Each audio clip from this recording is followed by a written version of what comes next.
Good morning. Good morning. At this time, I want to call the February 3rd meeting of the Nash County Board of Commissioners to order. On behalf of the commissioners and the staff, I want to welcome you to the meeting. We begin our meetings with an invocation and the Pledge of Allegiance to the flag. For the invocation, you're welcome to stand and join us, or you're welcome to have your own individual prayer, or you can use this time for a moment of silence. At this time, I will ask Commissioner Gwen Wilkins to give the invocation, after which I will lead us in the Pledge of Allegiance. Commissioner Wilkins. Let us all pray. Heavenly Father, we come to you with humbled hearts. We may not know who or what will cross our paths today, but we take comfort in knowing you are our rock and our fortress. Be our strength and fill us with your peace. Lord, we are not asking you to move the mountains, but give us the strength to climb them. Bless all who are here today, as many come with questions and concerns seeking answers. Give each of us on this board the wisdom and understanding to make the decisions necessary and the intestinal fortitude to move Nash County forward in a positive way. In Jesus' name we pray, amen. Would you join us in the pledge? I pledge allegiance to the flag of the United States of America and to the republic for which it stands, one nation, under God, indivisible, with liberty and justice for all.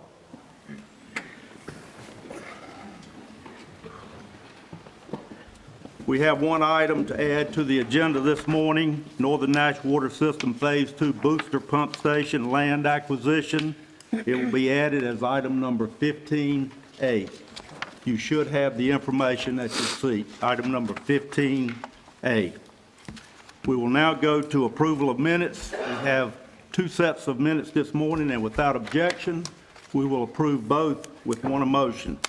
The minutes are from the regular minutes of January 6th and the regular minutes of January 21st. Is there a motion to accept the minutes? So moved, Mr. Chairman. Moved by Commissioner Wilkins, second. Second. Second by Commissioner Leggett. Any discussion? Any corrections? All in favor indicate by saying yes. Yes. Opposed, no. Minutes are approved. We will now go to public comments. This morning, we have one person to speak. I will give a few guidelines before that person speaks. At this time for public comments is provided at the first regularly scheduled monthly Board of Commissioners meeting. This time is for the public to provide feedback to Nash County government. We're glad to hear from our citizens and ask that all speakers adhere to the following guidelines. Each speaker will be given 3 to 5 minutes for comments with notification of time at 4 minutes. County Attorney Mike Gaynor will be our timekeeper. To avoid repetition, groups of individuals supporting the same position are encouraged to designate a spokesperson to address the board on their behalf. No individual may speak more than once at each meeting. Speakers are requested to address the board without reference to individual members and conforming to reasonable standards of courtesy. No dialogue between the speaker and the board should occur. Speakers must make comments from the audience podium and shall not otherwise approach the commissioners or staff without consent by the chair. Your comments will be noted, and if you have provided contact information, you will receive follow-up from our staff. If you signed up to speak on a subject that is already on the agenda, for example, a rezoning matter with a public hearing, please hold your comments until this matter comes up. This morning, we have one individual who has signed up to speak, and I would ask now that Mr. Cephas Ray come to the podium.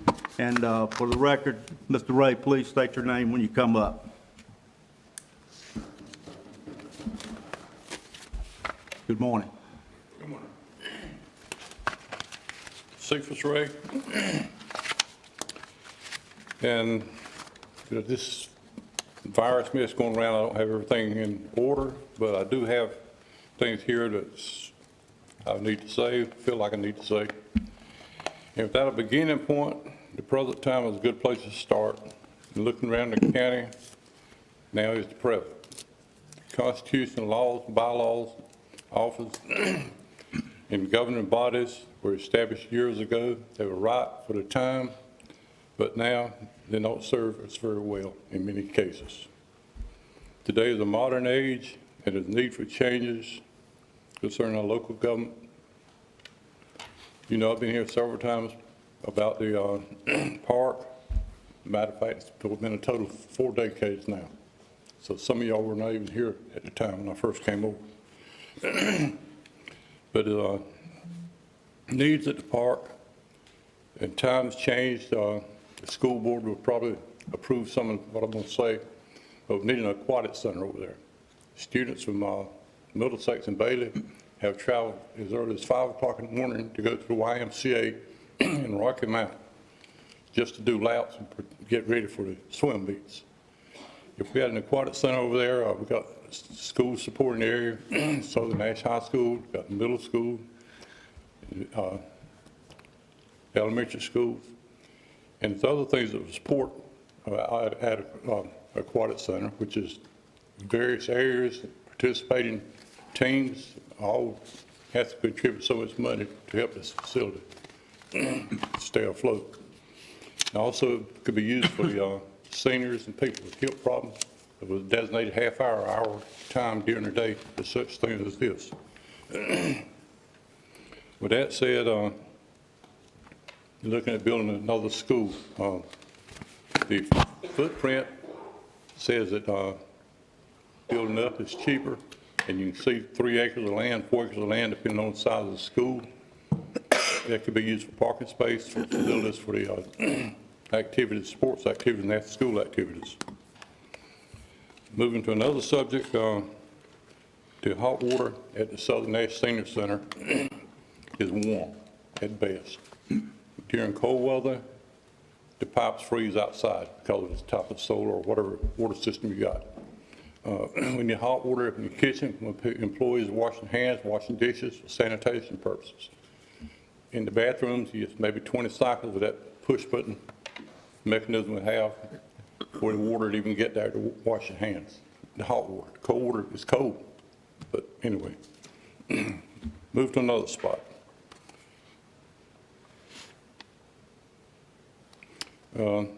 We'd like to see a 3rd pool table at the senior center. Measures been made. There is room, space for it, even though it'd be tight. But if you put a 3rd pool table in, there's a corner set aside where people put puzzles together. They'd have to be moved out in the hall. As far as the tables and chairs in there for people waiting to play with snacks, there's not adequate space for that. There'd just be pool rooms and pool sticks. That's all there's adequate space for. Our exercise area needs more equipment as well. The multipurpose room on Fridays, when they have 1 to 2 Fridays a month, people there playing chess, there's no room for any other activity. People playing cards have to move to the media center or the lobby where to set up a table or 2. And we've had good staff there before. We have no complaints to our staff. They communicate well with us. They work with us, and we work with them, and there's not a problem there. Mr. Chairman. But the facility is just too small. Mr. Chairman, that's 4 minutes. You have 1 minute, Mr. Wright. Yeah, I see that. There's 65 acres of land over there at the park. Like I said, I've asked y'all many times to help with it. Bailey Middlesex put out $400-some thousand to purchase the land, and now there's talk of building a park over around Spring Hope. We don't need another park, not that close by, but we need one in the southern part of the county, put it on the other side of Tar River, and accommodate the people over there. Here again, that's where some of the laws, bylaws will be changed. Instead of the county having to own the property, they can help facilitate this. There's grants out there and plenty of money available. Say the wheels of government turn slow, 4 decades, we got a piece of property out there for a park. The town's bought that. What we're waiting on.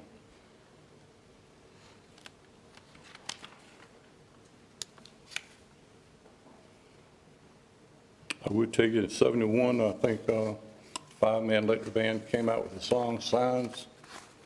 The sign of the times are now. We need to get this thing done, need to move forward. Don't wait 10 years for the issue. Move forward with it, begin now. Let's see this thing done in the near future. Thank you for your time. Thank you, Mr. Ray. If you weren't able to get all your comments in, if you could just provide your notes to the manager, someone from staff will be in touch with you on all those items. Sure. Thank you, sir. Appreciate it. We will now move to agenda item number 6. It's a public hearing on conditional rezoning request of Old Lewis School Road subdivision. I call on Planning Director Adam Tyson to present the request. Good morning. Good morning. Before we get into that request, I do have 2 housekeeping announcements for any members of the public that might have been here for a previously advertised but now canceled public hearing. There were 2 items that were previously advertised for this morning's public hearing that are not on the agenda for 2 different reasons. The first was a public hearing on conditional rezoning request CZ 250104. This was for a proposed trailer sales and service business on North Old Carriage Road.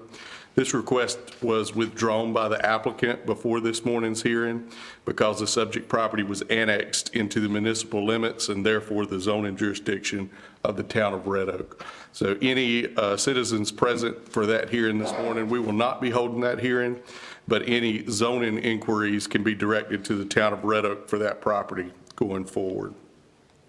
The second request is a public hearing on a conditional rezoning request, CZ 250101, for a motor vehicle sales business on South Old Carriage Road.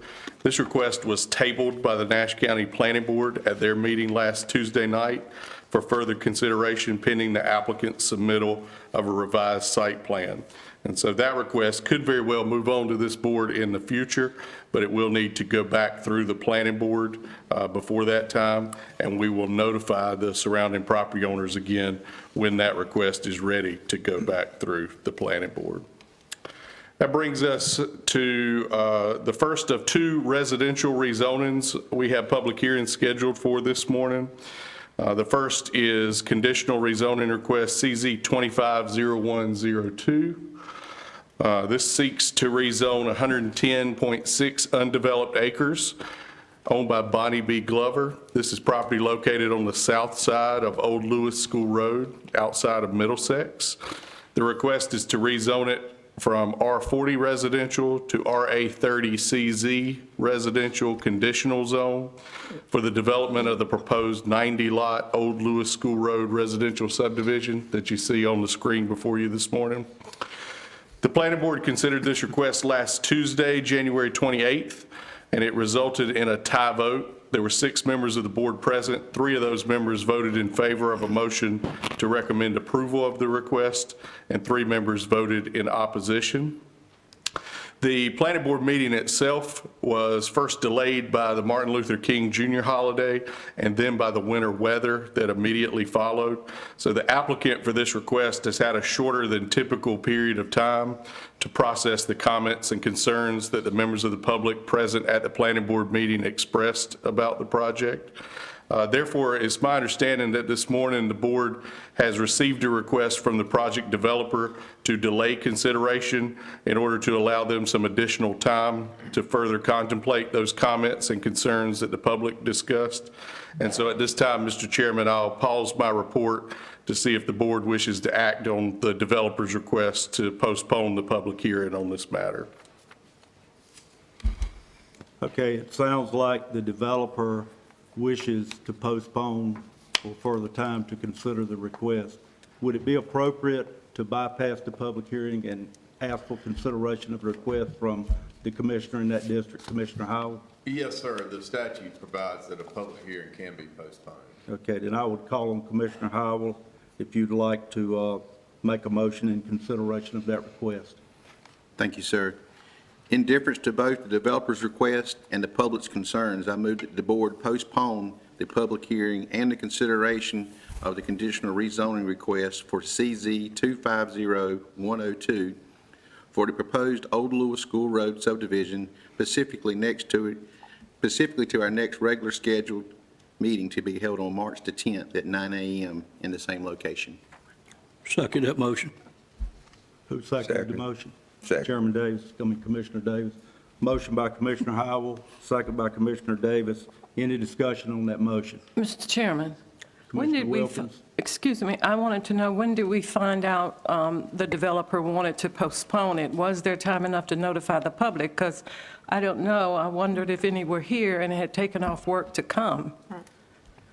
Commissioner Howell, you might have some comments in I regards to do. that. This weekend, the developer spoke with me, and once I contacted individuals, once the developer notified me they'd like to have this postponed, I reached out to the actual individuals, the majority of them here, and had conversations with them. Told them they were welcome to come. We always encourage the public to come, but I did want to give them notification because I'd spoken to several of them in the past few weeks about this, and want to make sure they knew that we were not going to be voting on this today. But they were still welcome to come, and we'd love their participation and involvement. Okay, great, thank you. Any other discussion? Commissioner Davis? Question of Adam. Adam, my thinking is, but please clarify, this will not go back to our planning board? That's correct. The board it's in the hands of the commissioners right now, and the board would be voting to postpone the public hearing. It would not any changes would be reviewed that happen between now and next month's meeting would be reviewed by the planning staff, but it would not go back to the planning board unless at the next meeting, when this board sees the changes, you could always refer it back to the TRC or to the TRC and the planning board. But at this point, it remains in the hands of the Board of Commissioners to act on in March.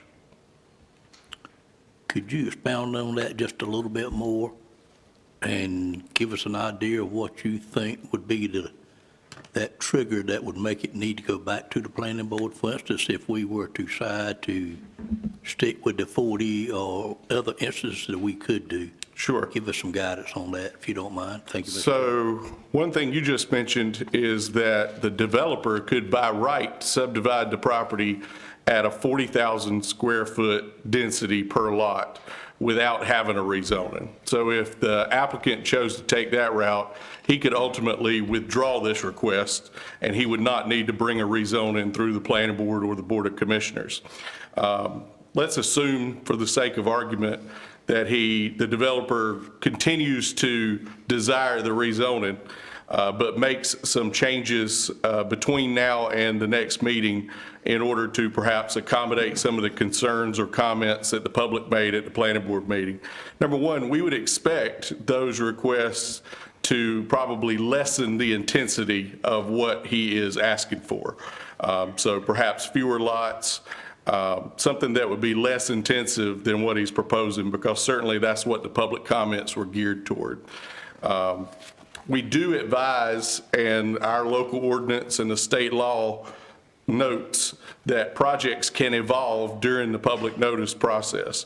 So there can be changes between the planning board and the Board of Commissioners, but it would ultimately be up to the Board of Commissioners to send it back to the planning board if you feel like it has evolved to a point that is so different from what they looked at that you want their input on it. If the applicant were to withdraw it completely, which is not what I think he's asked for this morning, then it would be a new submittal that had to go through the TRC and the planning board. But he would have an option to withdraw the whole thing and still develop the lot at an R40 density without going to the board. But he can make changes between now and next month's meeting, and the planning board would review those and outline those to the board at that meeting, and then the board would have the opportunity to send it back to the planning board or to act on it in the form that it's in by that time. Mr. Chairman, it looks like Mr. me Bellfield, tangling. excuse me just a minute, let Chairman, Commissioner Davis finish his comments. One more thing I'd like to ask, if we could, of staff. It's come up a couple of times since the planning board meeting, and I'll direct this more to engineering staff and planning staff. Is there a difference between a community sewer and water system and a public water and sewer system as it relates to our ordinance that requires one if it were to be zoned a certain zone? No. Our land use plan used to make lot size recommendations based on the availability of public utilities. As of the end of 2022, when we adopted our new comprehensive land use plan, it does not tie lot size recommendations to the availability of public utilities. So regardless of, the recommendation of the land use plan for this area is an RA 30 lot size of 30,000 square feet, and that recommendation is not dependent upon the availability of public sewer or some sort of community sewer treatment plant or just regular septic. The lot size and the sewer utility availability are not directly linked in our land use plan anymore. I appreciate that comment, but it's really not what I asked, if I could restate it. I realize what you said, but this board can always zone something outside of the land development code if we so choose to. Certainly. And I think in this case, we may hear something about what I stated, community water system and community sewer system versus public.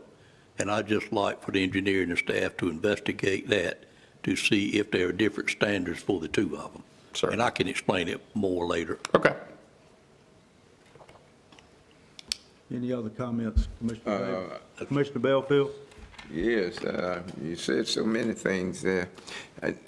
Did I understand you to say that this would not come back to the Board of Commissioners? It would be referred to the TRC committee? Well, there has to be a final decision. If the motion that has been made is passed, then this will come back to this board in March for a decision, unless the developer decides he does not want to rezone the property and just develop it according to the zone that it's already designated as. Okay, Anything else, Commissioner Belfield? that's it. Any other discussion? All right, we've got a motion and a second. All in favor of the motion indicate by saying yes. Yes. Yes. Opposed, no. Motion passes. Now move to agenda item number 7. Plan Director Adam Tyson stays at the podium. Item number 7 is also a residential rezoning. The subject property is an approximately 129.31 acre undeveloped tract of land. That tract is highlighted in red on both the aerial photo on the left side of your screen and the zoning map on the right-hand side of your screen. I will note that somewhat unusually, this property is split between 2 commissioner districts. Both Peachtree Hills Road and Savage Road serve as the boundary between Commissioner Arrington and Commissioner Howell's district. So this large piece on the west side of Peachtree Hills Road is in Commissioner Arrington's district, and this smaller piece on the north side or the east side here is in Commissioner Howell's district. So we have split jurisdiction here. This property is currently owned by LD Land Holdings LLC, which is the prospective developer. It's located on both sides of Peachtree Hills Road and the south side of Savage Road. We are northwest of the actual town limits of Spring Hope here, and we're near the Franklin County line. As you can see from the light green color that covers the zoning map on the right, this area is currently fairly uniformly A1 agricultural, with the exception of the Raider Mills septic tank facility, which is here in an industrial classification on the zoning map, just on the edge of it. The property owner has submitted this rezoning request to rezone the property to RA 30 CZ, Single Family Residential Conditional Zone. This is specifically for the development of a proposed 72-lot residential Peachtree Hills Road subdivision. There'll be 3 substantial impacts on the subject property if this rezoning were to be approved. The first and most obvious would be that the required minimum lot size would be reduced from 40,000 square feet to 30,000 square feet, which would increase the potential residential density and the number of lots that could be subdivided there. There are currently more than 60 different land uses that are permitted for development under some circumstances in this rural A1 zoning district that would no longer be permitted for development under the proposed RA30 zoning district. Those land uses include, but are not limited to, both single-wide and double-wide manufactured homes, manufactured home parks, duplexes, event and conference venues, private campgrounds, outdoor shooting ranges, kennels, demolition debris landfills, solar farms, solid waste collection, disposal facilities, mining, explosives manufacturing, and sawmills. So those are a variety of things that are currently allowed in the A1 zoning district that would no longer be permitted for development under the proposed RA30 zoning district. And number three, the subject property, of course, could only be developed in accordance with the proposed subdivision sketch plan that would be approved. That would be a condition of the rezoning, and because this is a conditional rezoning request, the board has the opportunity to attach other reasonable site-specific development conditions with the consent of the applicant. I want to turn our attention to the proposed subdivision sketch plan, which serves as the site plan for this rezoning request. As I mentioned earlier, it proposes 72 new residential lots along 2 new public road rights of way. Those public roads would be on the south side of Peachtree Hills Road. And then there would be a number of road front facing lots in this small corner here at the intersection of Savage and Peachtree Hills Road. 12 of these lots, including the ones I just referenced in that corner there, would be accessed directly, 12 of the lots would be accessed directly from Peachtree Hills Road. That would be this line of lots here, and then I think 4 of them facing on the opposite side of Peachtree Hills Road. 6 of these new lots would be accessed directly from Savage Road. That would be these long lots in through here. And then the great majority, or 54 of the new lots, would be accessed exclusively from the interior new roads with no individual driveways along Peachtree Hills Road for this stretch right here. Each of these new lots would have to meet or exceed the 30,000 square foot minimum lot area and 100-foot minimum lot width requirements of the proposed zoning district. Nash County Public Utility Service is not available at this location, so the subdivision is proposed to be served by individual private on-site wells, or the developer advised on Friday there is the possibility of a community well on a portion of one of these very large lots in the back that are greater than 20 acres apiece. So it could be 74 individual wells or 1 private community well on those big lots, and then each lot would have individual septic systems. There is a request attached to this rezoning for a waiver of one of the standards of our regular stormwater requirements. If I can call your attention to the length of Street B here, which is a cul-de-sac street off of the main street that will provide entrance into the subdivision. Street B serves lots 3 through 35. It's approximately 1,800 feet long. That exceeds the 1,200-foot maximum cul-de-sac length standard that is required by our ordinance. Of course, we have cul-de-sac length restrictions because we don't want a cul-de-sac road to just go on forever without offering an opportunity for a vehicle to turn around. We also have these standards to promote the provision of stub roads that provide interconnectivity between different subdivisions and look forward in the future to that interconnectivity. In this case, it would be difficult to break up this cul-de-sac road with a stub road because the North Carolina Department of Transportation is specifically requiring this subdivision to only have 1 entrance off of Peachtree Hills Road. And they are requiring that entrance to be directly across from the existing Savage Road in order to better manage traffic in this area.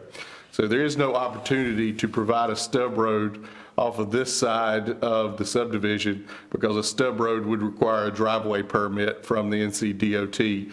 And they have requested a non-access easement so that none of these lots in the curve here will have individual driveways, and they are certainly not open to providing a driveway permit for a stub road. If we look at the other side of the road, the applicant could provide a stub road technically on this side, but he would be extending a stub road towards soils that are not suitable for septic system development. That's why these rear lots are so large, 20-plus acres apiece, because there's not a lot of development potential back here. We also don't foresee the opportunity for this subdivision to connect to future development on this side of the road because of Turkey Creek and its branches or tributaries here. Turkey Creek and other stream features surround this property like a crescent. And so any connection that would be to a future subdivision on this side of the road would have to take some extensive permitting from the state to make that happen and would disrupt those streams. And so for those two reasons, that it's difficult to create a stub road to break up this block length on either side, and also shortening this road would decrease the number of lots that the developer has and leave some undeveloped but suitable area at the end here. For those reasons, the applicant has asked for a waiver of that standard 1,200-foot cul-de-sac length restriction on this proposed interior road. They are citing from the ordinance the justification of a physical hardship. Because of the things that I've described, they argue that strict compliance with the maximum cul-de-sac length standard, quote, would cause unusual and unnecessary hardship on the subdivider. Whenever we consider a rezoning, we are required by state law to consult our comprehensive land use plan. What you see on the screen before you is an excerpt from our future land use map, which is a part of our comprehensive land use plan. The plan designates the subject property primarily in this green color as residential agricultural area. And then there is a blue water protection natural resource area in this crescent area that I described to remind us of our responsibility to work with the state to protect Turkey Creek and those buffered streams back there. In the green area, which makes up the majority of the area for the actual development, the land use plan designates or recommends an allowable residential lot size of 30,000 square feet. That is, of course, consistent with the RA30 CZ zoning district that the applicant is requesting. The plan also recommends that rezonings that ask for greater residential density like this one should be limited to RA districts in order to prohibit the development of manufactured homes. And this is a request for RA30, an RA30 zoning district where manufactured homes would not be permitted. The plan recommends that any development within this blue water protection natural resource area should minimize negative impacts to the local water supply and environmentally sensitive areas by limiting impervious or built-upon surfaces and residential density. And of course, as I've already discussed, the sketch plan is consistent with that recommendation because of these intentionally very large lots in the rear where most of the unsuitable soil for septic tanks is located anyway. We also are charged with considering reasonableness and spot zoning.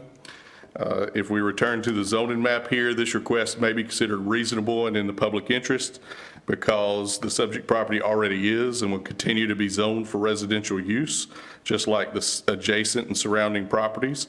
It'll just be at a slightly higher density than what is allowed currently.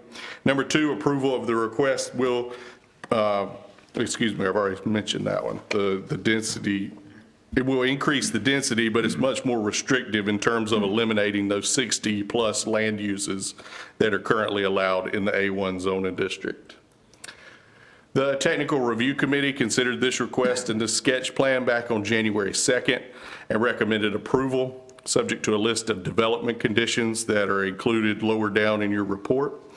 The Planning Board considered this request last Tuesday, January 28th. There were a number of property owners that are listed in your ordinance. I think it is 11 different property owners who addressed the board at that time. They were in opposition to the request, citing a variety of concerns related to potential negative impacts on water quality, water supply, flooding conditions, traffic safety, road maintenance, and local wildlife. There were also concerns about the county's current local school and emergency services capacity. They expressed concerns regarding the proposed higher residential density, the potential loss of the area's current rural character, and stated that the proposed development conditions as suggested were inadequate.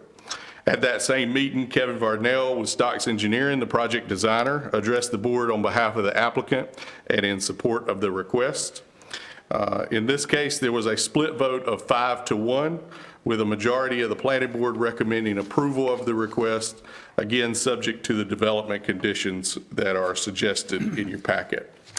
You have in your agenda packet and your report a suggested motion for approval of the rezoning and a suggested motion for denial of the rezoning.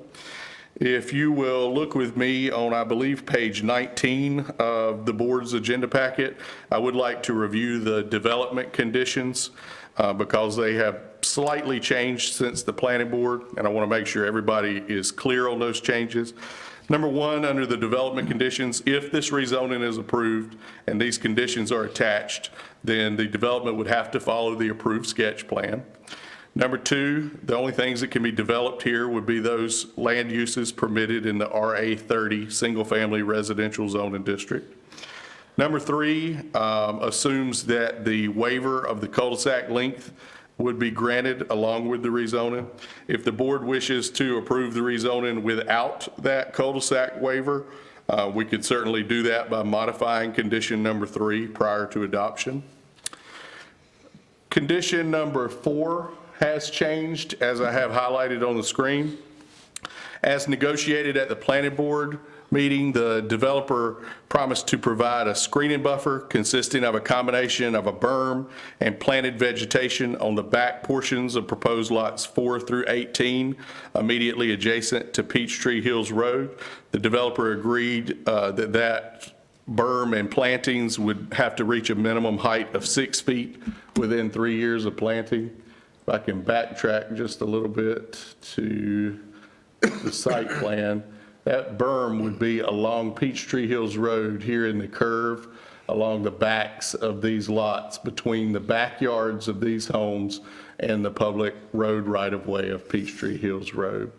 The change that I want to call to your attention is that the applicant has asked, because there is significant existing vegetation in some of those areas, they would like to revise the condition to allow that existing vegetation, if it's preserved and if it is deemed sufficient by Nash County to serve as that screening buffer, then they would like to not have to plant the buffer where they leave sufficient vegetation in place. Of course, that's a determination that would have to be made by the planning staff at the time. I also see here that I wrote in the revised condition, it says where it would be deemed insufficient. That should read where the preserved existing vegetation is deemed, where it's deemed insufficient is where the developer shall provide a screening buffer.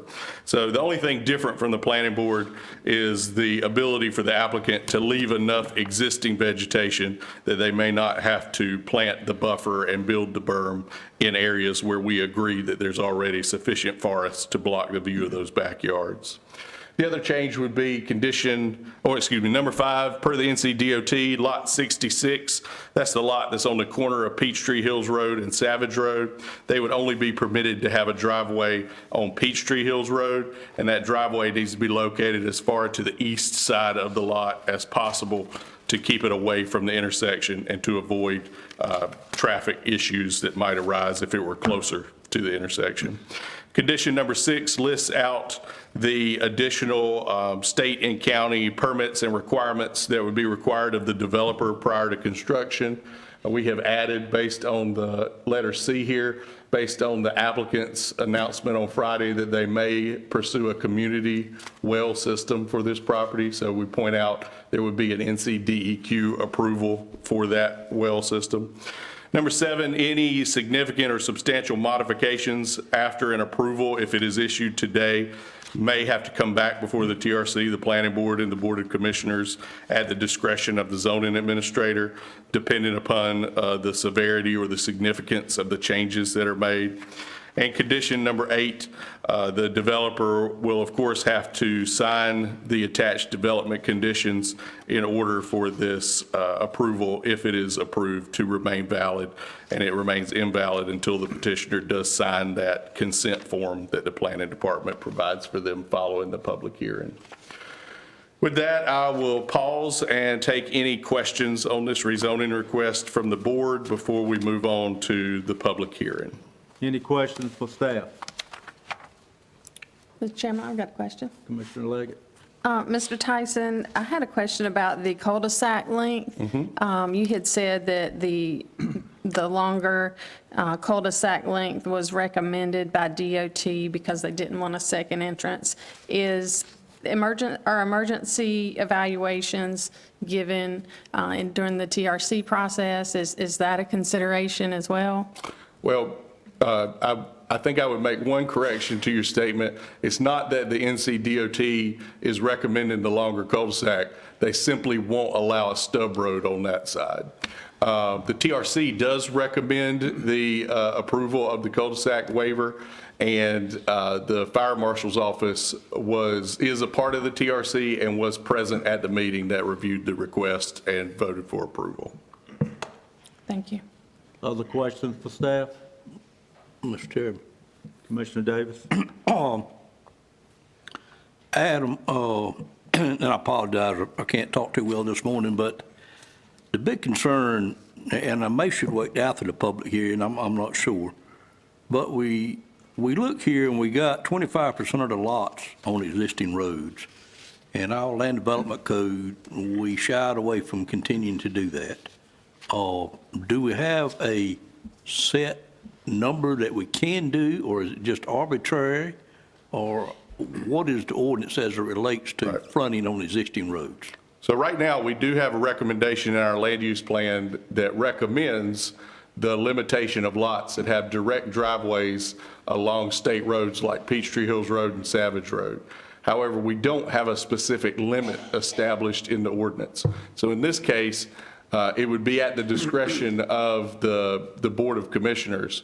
A concern about the number of lots with direct access to the state road would be potentially a justifiable reason for the board to vote to deny the rezoning request unless and until the developer proposes a different design with fewer roads.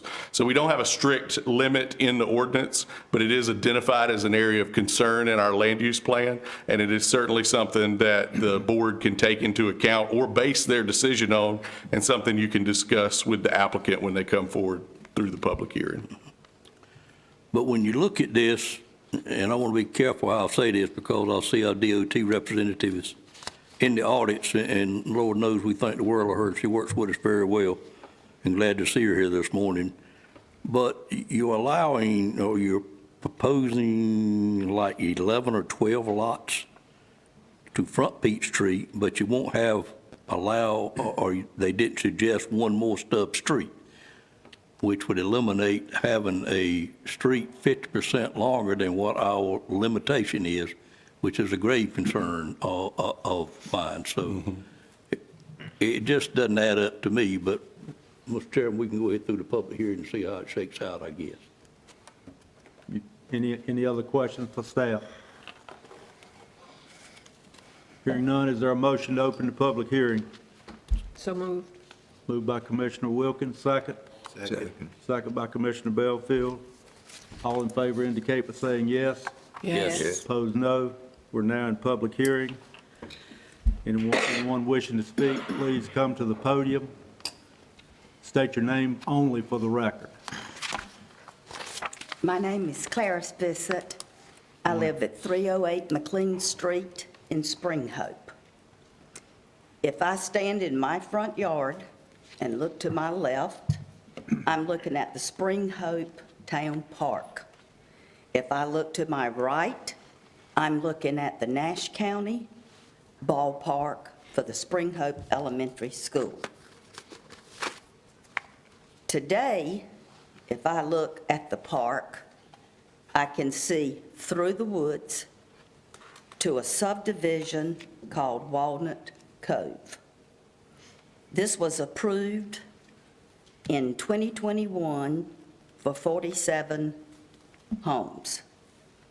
Now, if I could move the main building up at the school, I could see another subdivision called Bryson's Ridge subdivision. That was approved for 180 homes in 2022.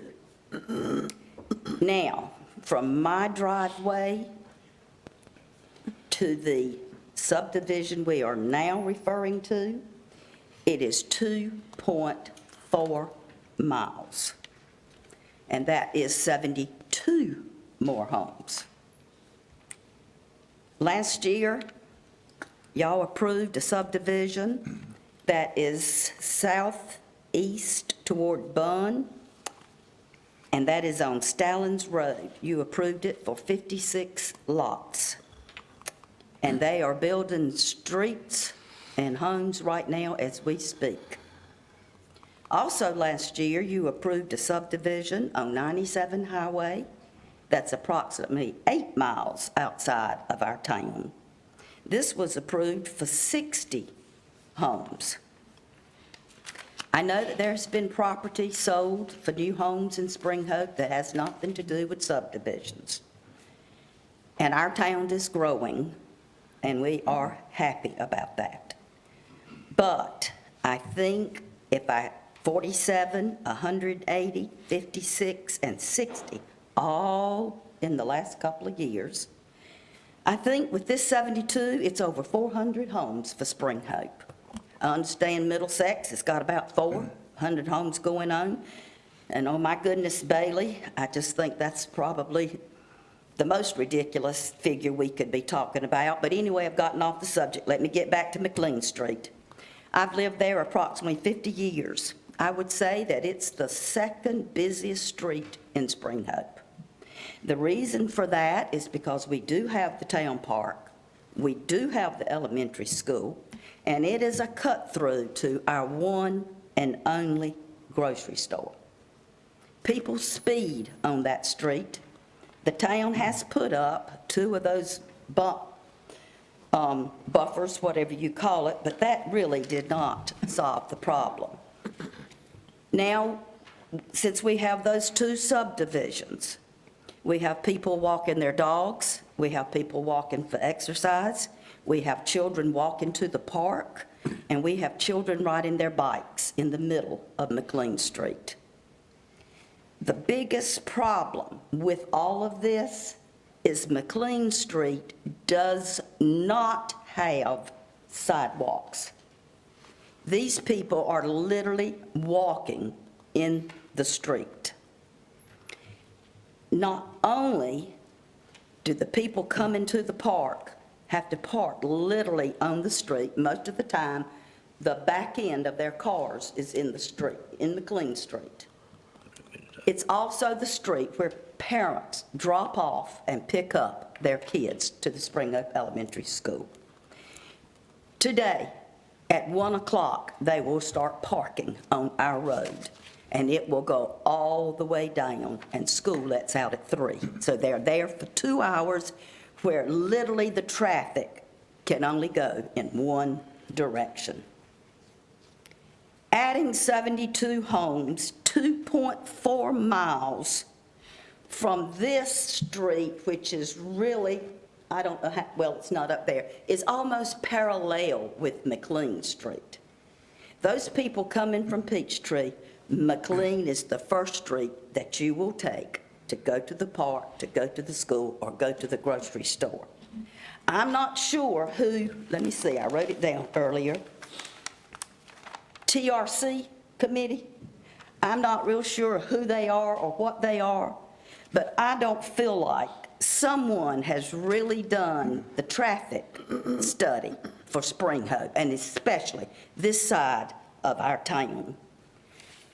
I don't know if this helps. I don't know if this hinders anyone, but I felt, I was here for the planning board meeting and I didn't speak, but I felt that I had to let y'all know that this subdivision is not just a concern of these people. It is a concern of mine because I live on McLean Street and have for 50 years. Growth is not always better. I would love for y'all to just give it a break and let the town catch up with the county, because we are 1,333 people, and Spring Hope is growing, but we are not where apparently the county thinks we are. We are not able to provide for all of this that is coming at us so quickly. I thank you for your time. Thank you for your comments. Anyone else wishing to speak?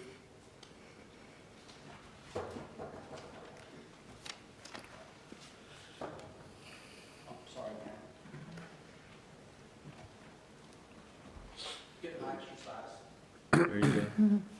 Just state your name only at the podium, sir, for the record. Yes, sir. My name is Terry Levy, and I am here with my wife Denise. And I am a homeowner that actually adjoins the adjacent land for this subdivision. It's basically at the end of the cul-de-sac. I thought there was one up here, but it's at the end of the cul-de-sac. So I own the house and the land at the end of the cul-de-sac. And the biggest reason that I moved to Spring Hope is, like the lady said, the reason I moved to Spring Hope was to enjoy the peace and the quiet, the raw available land to look at, and just for nature itself. There's beavers, there's deer, there's all kinds of wildlife that abuts Turkey Creek. My land is on Turkey Creek, and I sit on the porch just about every day and just watch wildlife. Having been a registered environmental health specialist for Johnston County and Cumberland County, and in talking to two of my best friends who are both registered environmental health specialists for Nash County and Wake County, one of the biggest concerns we have is if you go from 40,000 square foot down to 30,000 square foot, the soil morphology is going to not pretty much allow a septic tank and a well.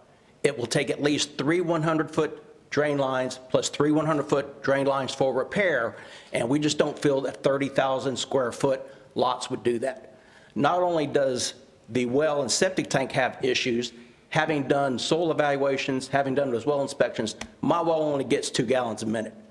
Regardless if you put 72 individual wells or whether you put a community well on this property, my well is going to dry up. It's not going to continue to produce a yield. So at that point, what's going to happen to me when I have no water? Am I going to have to drill a new well? I'm going to have to hope for the best. I'm not going to have any additional room to put a well, only because of my land limitations with the watershed, the well, and the septic tank areas currently. Also, one of the things that I've done is I've talked to several retired fire chiefs for volunteer fire departments. They also have a concern about that additional 600 feet. It's to my understanding that you can't even get a fire truck down that road and turn around the cul-de-sac based on the way it's been developed. It's to my understanding that they would have to park the truck at the beginning of the subdivision at Savage Road and either have long hoses that go down the 1,800 foot, which is not going to happen, or they're going to have to ferry the water down to those individual lots. So I have concerns that if those 2 houses at the cul-de-sac start burning, it's going to burn my adjacent property, because as the picture dictates, I own the lot just on the other side of the creek. So basically, these lots and my lot, the dividing line would be the creek. So there's some concern there that if anything catches on fire, there's not going to be a fire truck able to get to the land that I have. As I've mentioned, we're really concerned about the wetlands in the creek. It's a nice, pristine area. We'd like to see that happen. And if you really take into account, they said 129 acres for this subdivision, roughly 50 of it is undevelopable on Mr. Arrington's side of the road. So really, you're talking about less than 100 acres, and you're going to try to put in 58 houses on that less than 100 acres. So our concern there, again, high density. There's no infrastructure. As the lady mentioned before, we have 1 grocery store. I can tell you that our road was not treated in this last storm. I don't know whose responsibility that may have been, but our infrastructure is not there with 1 grocery store, just a couple gas stations. We have the 1 fire station. We really think that the development needs to slow down, and as she said, let Spring Hope catch up to it. We like our nice little town. We like our community. We like the fact that we know all of our neighbors. We all know each other. We have a community center. We get together, and we would really like to keep that peaceful feeling. And then a couple other things that I'd like to talk about the infrastructure. Where we live, there's no high-speed cable. It's basically DSL or satellite. There's no cable for Cablevision. There again, everything is done through the DSL, which is very slow. I've talked to both companies that are at both ends of the road on Peachtree Hills. Neither one of them have any plans to bring any kind of services like cable or internet or anything like that down to us.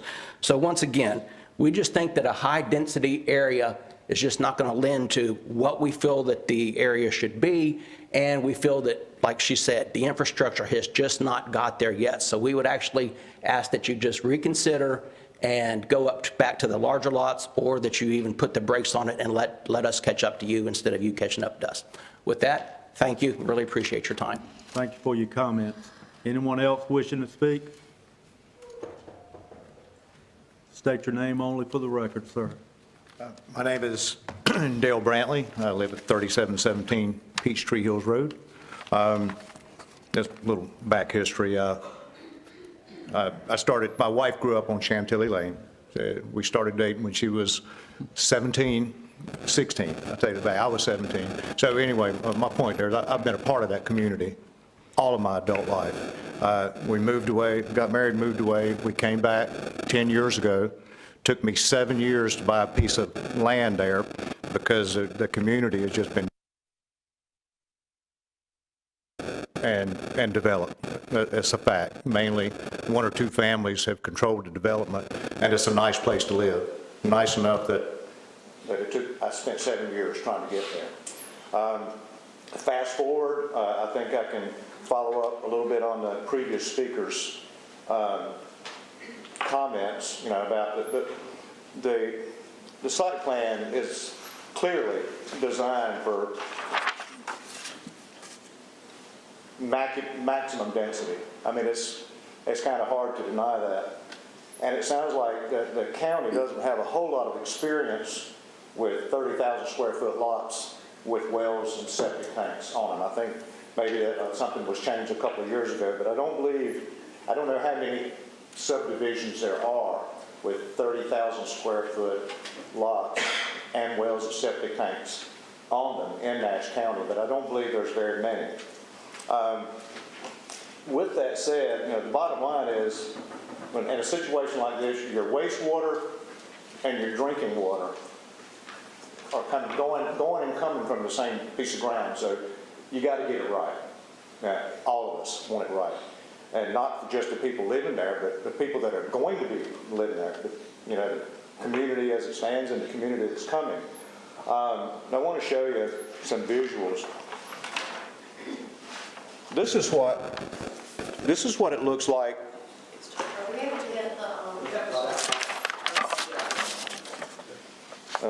What happened? It should come up. What? Just give it a second. You got it. You can leave it there. Okay.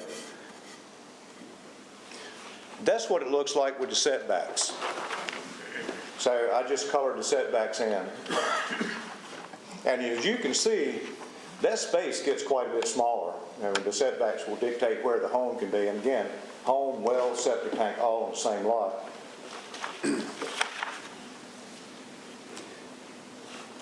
This is the unsuitable soil on that map, as designated by the map. Just not my map, I didn't draw it. But you can see. Thanks, sir. Yeah, brother.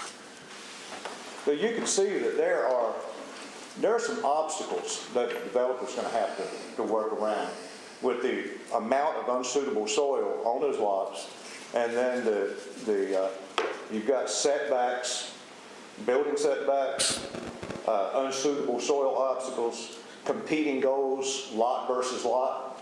I mean, and of course, successful well drilling. Again, I'm a quarter mile up the road. I drilled one 400-foot well and didn't get anything out of it. I drilled a second 400-foot well and I got 3.5 gallons a minute. So depending on where you drill, you may or you may not get a lot. That's a fact. You can check the county records. And I don't think there's a whole lot of room on these lots. So if this subdivision is approved with this site plan, which I don't think it should be, I think the density is just flat out too high. But if it is, having the well and septic tank on each lot, I think, would probably be a poor judgment. I guess another thing is, you know, it's having the oversight as all this stuff happens. On the front end of this project, there's going to be, it'll be a big demand on the people with the environmental resources in Nash County to monitor everything that's going to go on. I mean, I've built a couple houses. I've had the guys come out and tell me where I could put my well, where I could put the septic tank. There's a lot of opportunity here for something to be missed. And these guys, I've worked with them. They want to do the right thing. They want to do a good job. But with the amount of development going on in Nash County right now, it's a lot to keep your finger on. And I just don't know if we can do an adequate job of it or not. Again, I think the efforts would be there to try to do it. Not shown on this drawing. There's no people shown on that drawing. It's basically a map with a bunch of lines on it, but people make a difference. You know, when you're on the building part of it, without the proper level of oversight, people take shortcuts. Maybe not intentionally, but people will take shortcuts. On the backside of it, things that people don't see get neglected. Septic systems are not something that you can look at it and tell if it's working. So over time, with that density of septic tanks in there, those that aren't maintained properly, eventually it could be a risk to the community, a risk to the water supply.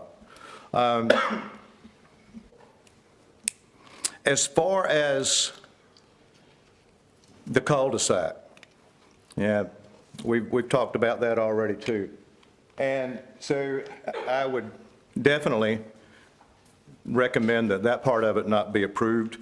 I got another visual. I took a ride yesterday morning.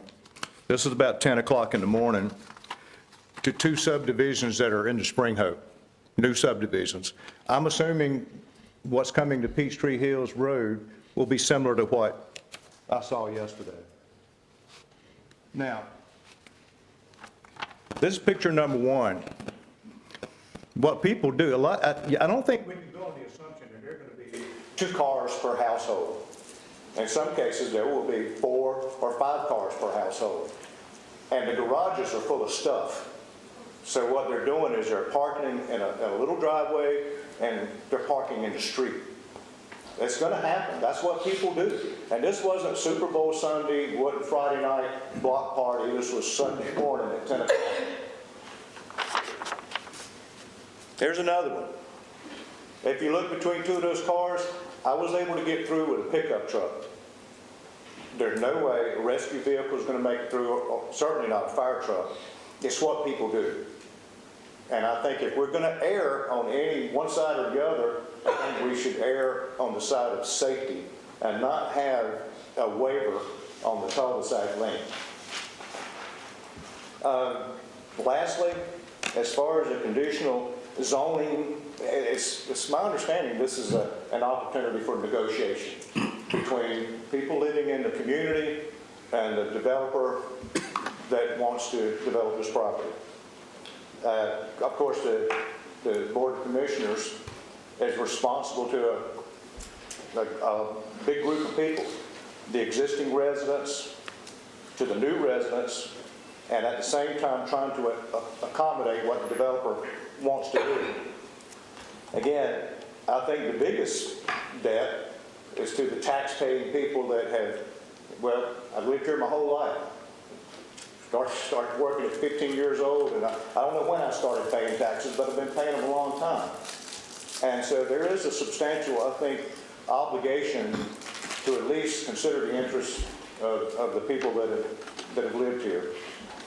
I understand the developer, I'm not against development. What I really would like to see is controlled, reasonable development that keeps everybody's interests balanced as well as we can. Thank you for your time. Thank you for your comment. Anyone else wishing to speak?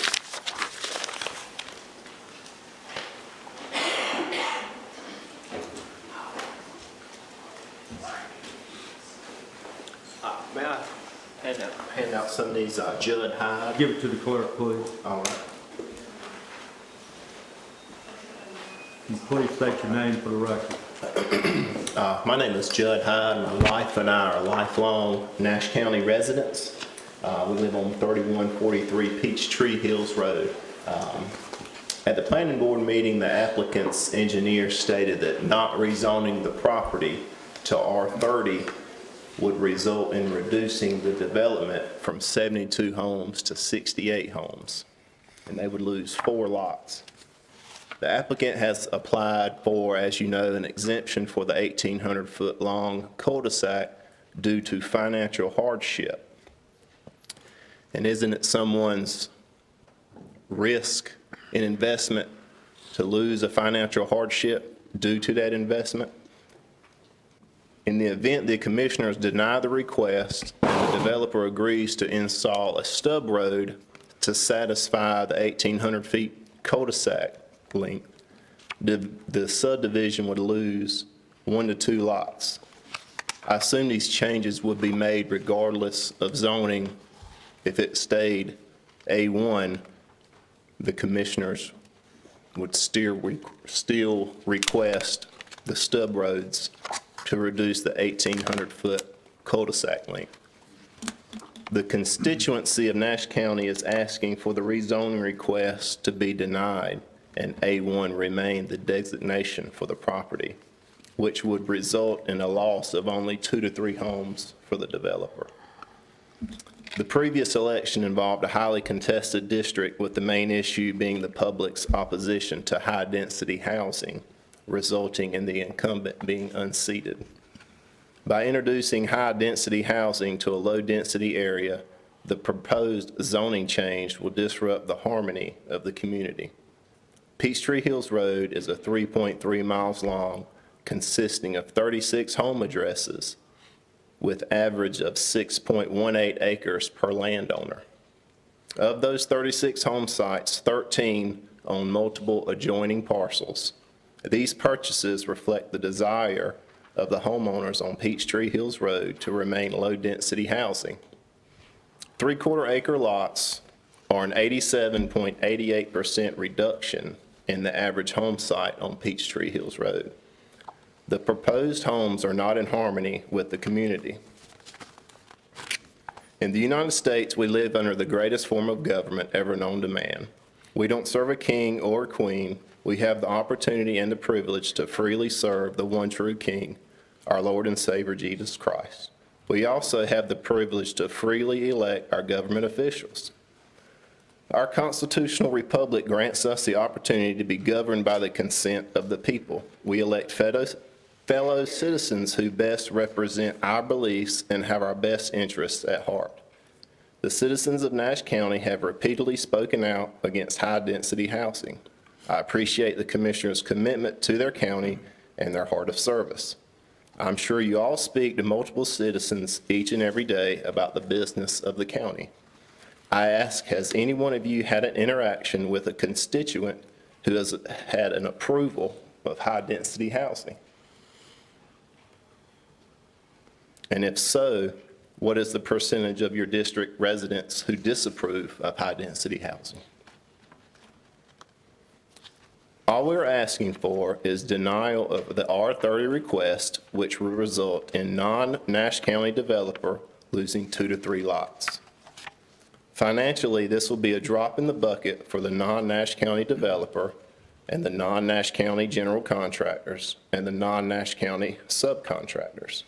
And it will be a great victory for the citizens of Nash County whom you serve and who strongly oppose the high-density housing. The berm was referenced earlier by Mr. Tyson, and the developer agreed to the berm. The existing vegetation that they would require to leave is ragweed and privet, which the farmer has left along the edge of the field. And is this the quality that we can expect from the developer? Thank you. Thank you for your comments. Anyone else wishing to speak?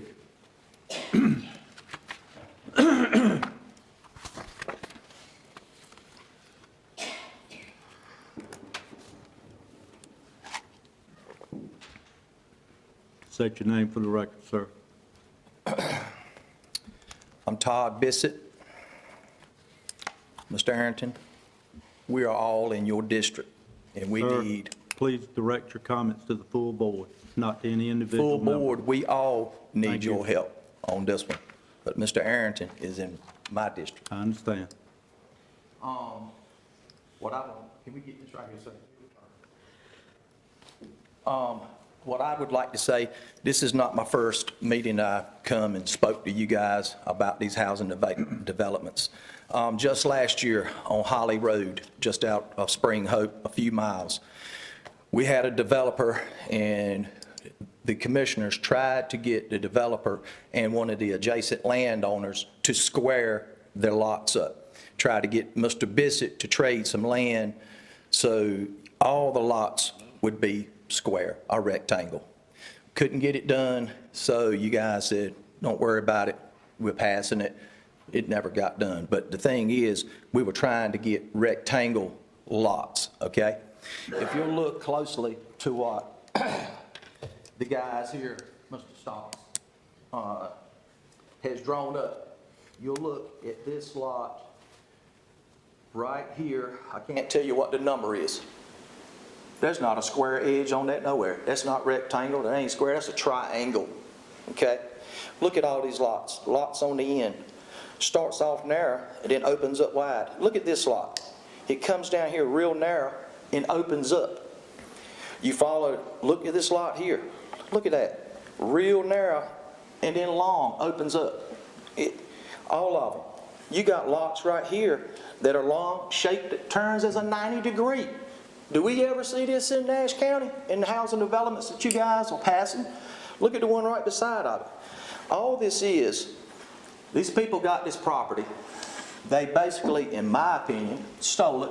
We all know what land's going for around here. They paid $3,800 an acre for 195 acres. Somehow or another, that just don't add up to what lots and land's going for around here in Nash County now. So the Stocks Engineering, they have drawn just as many lots as they can get on this parcel of land. It's a money grab, okay? We all know this. So what I'm asking is, we're not trying to get rid of the subdivision totally.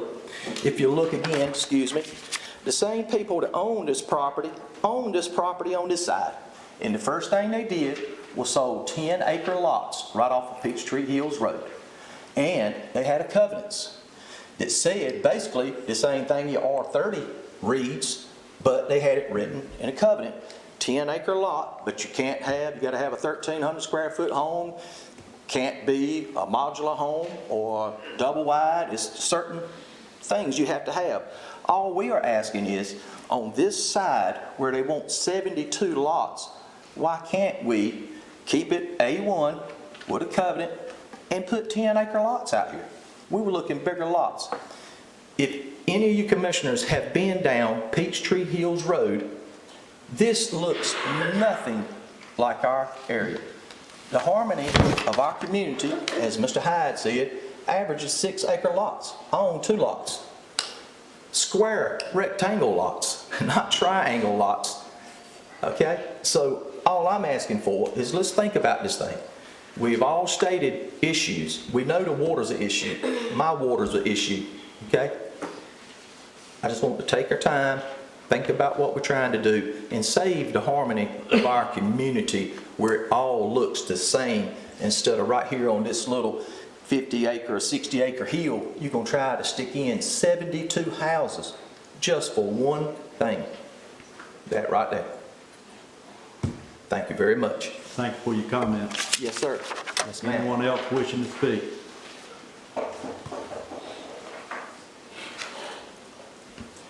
Please state your name for the record. Good morning. My name is Holly Brantley. I'm a resident of Peachtree Hills Road, along with my parents, and my grandmother also lives there as well.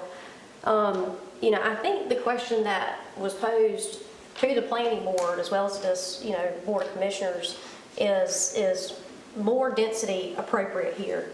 Yes or no? We know the subdivision is coming, but there's a decision to be made as to whether or not more density is appropriate. And I think the planning board is charged with the responsibility to evaluate the character of the community, and as part of that decision, I think, they're also charged with the responsibility to evaluate are public utilities available, yes or no. They're not. We're looking at individual private well and septics that will have to serve this subdivision. One thing to keep in mind is, that well and subdivision may be fine when it's installed, but what happens after years of neglect?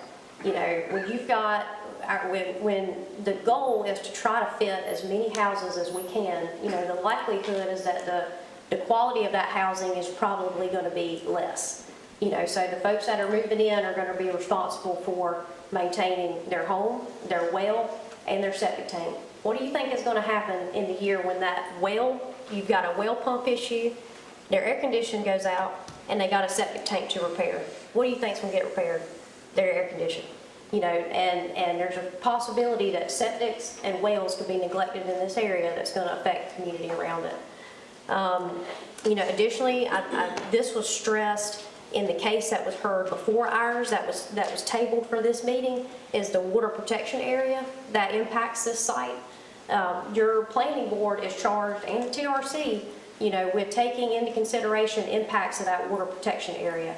And it was a major concern of several of the planning boards that resulted in that 3-3 vote last week for the other case, for the community septic system that was near and adjacent to that water protection area. And I don't know why this case didn't get the same level of concern, because in that community sewer system, you're talking about treated effluent going into the ground. In this subdivision, you're talking about straight sewer going back into the ground, and I'm not sure why that got passed over by the planning board last week. So with all that being said, the evidence would indicate that it is more density appropriate here, and I feel like the answer is no. The developer has got the right to put this subdivision in, so make them work within the bounds at which they're given. This county, the planning board and this board of commissioners does not owe this developer anything. They've got the right to put the subdivision, so make them do it within the bounds that they have. Another thing is this conditional zoning. That is supposed to be a mechanism to bring the planning board, planning staff, commissioners to the table with the developer to say, okay, developer, if you want more density here, then you've got to give us something in return. And if you look at the conditions listed, they're all requirements anyway. It's supposed to say, okay, if you want more density, then let's have a wider street. Put in some extra infrastructure, sidewalks, build a berm so it, is visually sheltered from the surrounding community.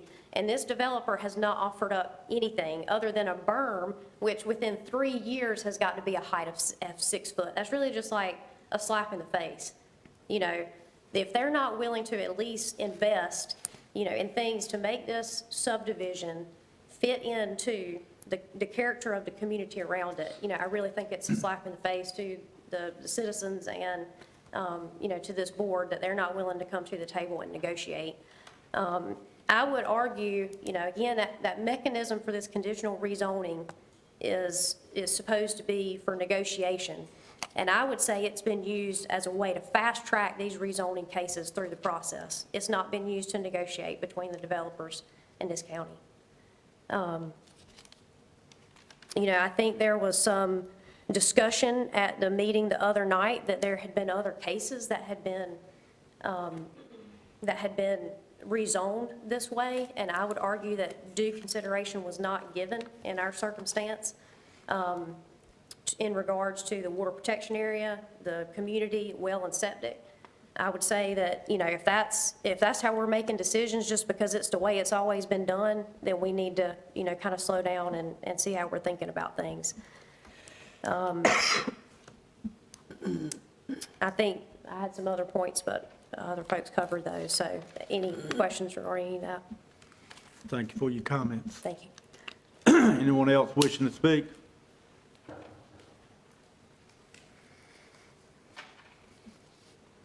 Please state your name for the record. All right. Good evening. My name is Sheila Long, and I come here not to argue against the current development vested rights that the owner currently has, but I am here on behalf of the peace, harmony, and safety of the community on Peachtree Hills Road. The planning board voted to approve the conditional use zoning requested before you. The board's decision lacked an understanding of 160D regarding development regulations, as well as key concerns regarding the health, safety, and welfare of the community. Due to a lack of understanding of conditional use zoning and failure to have legal representation available, the planning board was unable and unwilling to respond to concerns presented by the public before acting. As a result, due process on behalf of the public failed to occur as needed to protect the interests and concerns of current residents as well as future residents of the proposed development. 160D-301 allows for conditions to be included in a conditional rezoning if the developer agrees to them. A failure to have legal representation available has resulted in the board making a decision that overlooked the full scope of regulations and public interest. The planning board allowed comments, but based on their discussion, failed to use the conditional rezoning process as intended, which included considering the best interest of all parties, the public as well as the developer, landowner, and future residents. The developer stated that if the rezoning did not occur, they would lose 4 lots. However, due to the extended cul-de-sac, the loss is actually much higher. The extension's only purpose is to provide additional lots in an already sensitive area, without conditions being provided by the developer to mediate the extension's impact. Excessive cul-de-sac extensions can provide safety concerns for fire, EMS, trash collection, school buses, and other services. The property in question is not suitable for residential development per your land use plan. This project will have an impact on the harmony, health, safety, and welfare of current and proposed residents. The land use plan on page 20 states that stakeholders indicated they wanted larger lots, and they wanted a plan to be developed by the county on how it will deal with smaller lots. In addition, on page 24, there were calls for protection of the natural environment, specifically water resources, water supply, watersheds, and forested areas. The addition of more homes on smaller lots and a longer cul-de-sac exasperates those resources identified in the plan needed protection. Additional wells, septic systems, and increased stormwater runoff from the extension of the cul-de-sac does not protect the natural environment as directed. 160D is designed to safeguard public welfare, and it's clear that concerns such as community harmony and environmental impact, like the issues with local wells, should have been central to deliberations. If current residents are already struggling with well water issues such as low yields, high iron levels, and wells going dry, adding more homes to the area could exacerbate these problems and create serious health and safety concerns. The planning board failed to ensure the public's interests were equally considered, not just the developers, which goes against the spirit of conditional rezoning processes. Given the points listed above, a challenge to the planning board's decision is warranted by the citizens of Nash County. We ask that you deny the conditional rezoning and the requested waiver for Peachtree Hills Road on the grounds that it will materially endanger safety, it will not be in the harmony with the community, and it is inconsistent with the land use plan, seeing as how the parcel has been identified as extremely low suitability for residential uses, and that the presented layout relies heavily on the extended cul-de-sac, which is not considerate of implications on emergency services, as noted should be considered in Objective 5.6, and it's contrary to walkable goals as stated on page 20, which stresses limitations to cul-de-sacs. Should you feel inclined to deny the rezoning request, we ask that you consider denying the cul-de-sac waiver and apply additional conditions as sought by neighbors, which you have in front of you. If developers are unwilling to agree to conditions, you can deny their request to rezone for any reason that is not based on demographics or personal financial gain. You have received a list of requests in your packet, and I would ask that you also take into consideration that these developers, when they came and to the planning board meeting, they had no intent of negotiating with this community. They had no intent of listening to our concerns and being prepared to work with us, which is what a conditional rezoning is supposed to be. They were unable and unwilling to look at the concerns and provide anything to the community that spoke to respond or ease their concerns. I thank you for your time. I'm available to answer any questions if you'd like. Thank you for your comments. Thank you. Anyone else wishing to speak?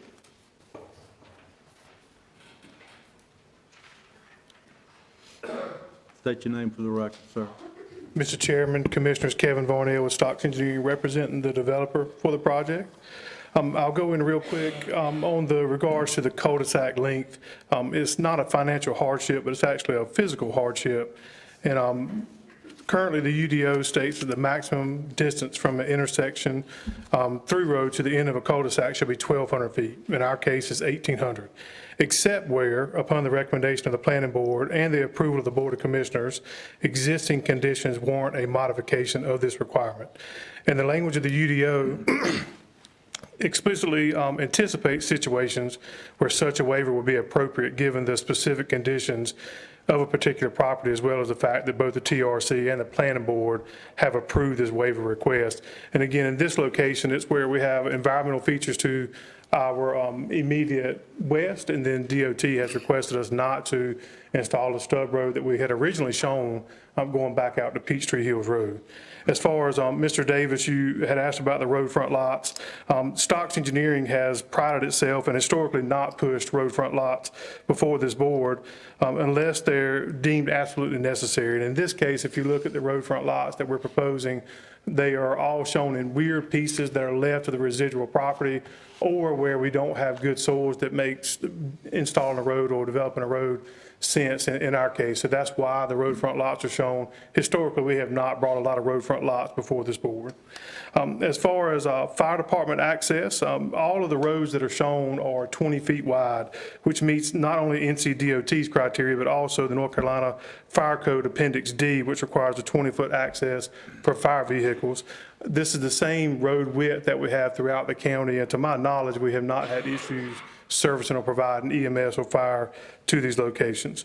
We will also discuss with Brightspeed, if this board does approve this subdivision, for high-speed internet, which we will likely want and desire for the number of lots that we have.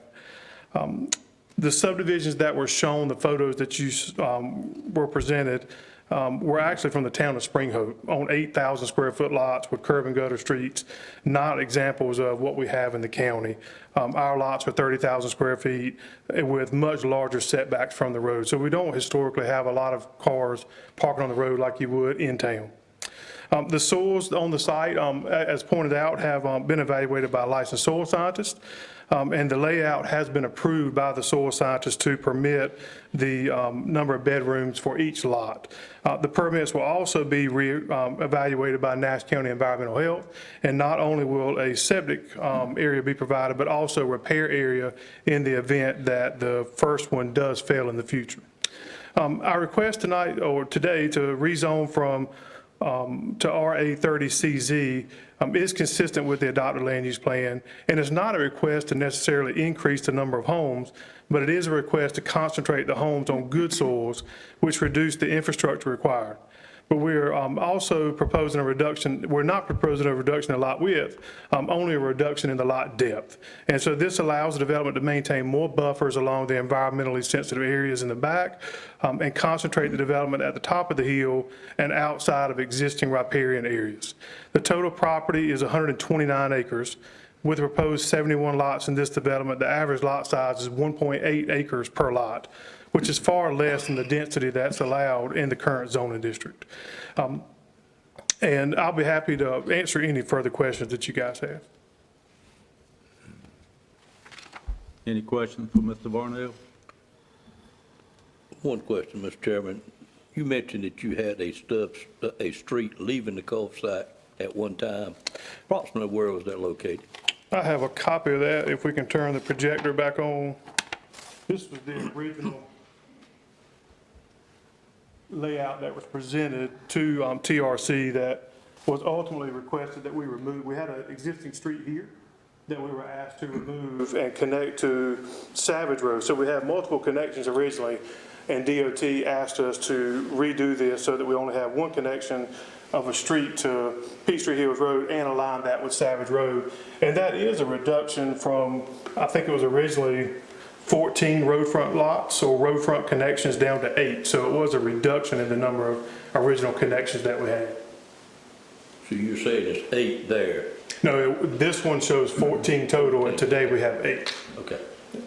Well, you got more than 8. But to Peachtree Hills Road. Peachtree Hills Road, that's right.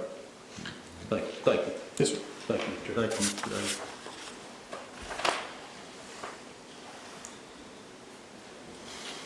Any other questions for Mr. Barnett, the developer? Yeah. Ms. Belton? In this public hearing, what I'm hearing, how close have you, as a developer, worked with the residents that have concerns? Yeah, I can't say the developers have individually spoken to any one of them. Obviously, that would be between the developers and them, they would know. Ultimately, they were at the planning board meeting. One of the concerns were for buffers along the road, which the developer agreed to. So there have been some conditions that were agreed to. There were several that were mentioned at the planning board meeting about house sizes or crawl space homes instead of slab on grade, and difficult, I guess, individual specific house types and things like that. The developer obviously would not commit to any of those things, but things that we felt were appropriate, like the buffer, we did agree to. Any other questions for Mr. Barnell? Thank you, Mr. Barnell. Anyone else wishing to speak?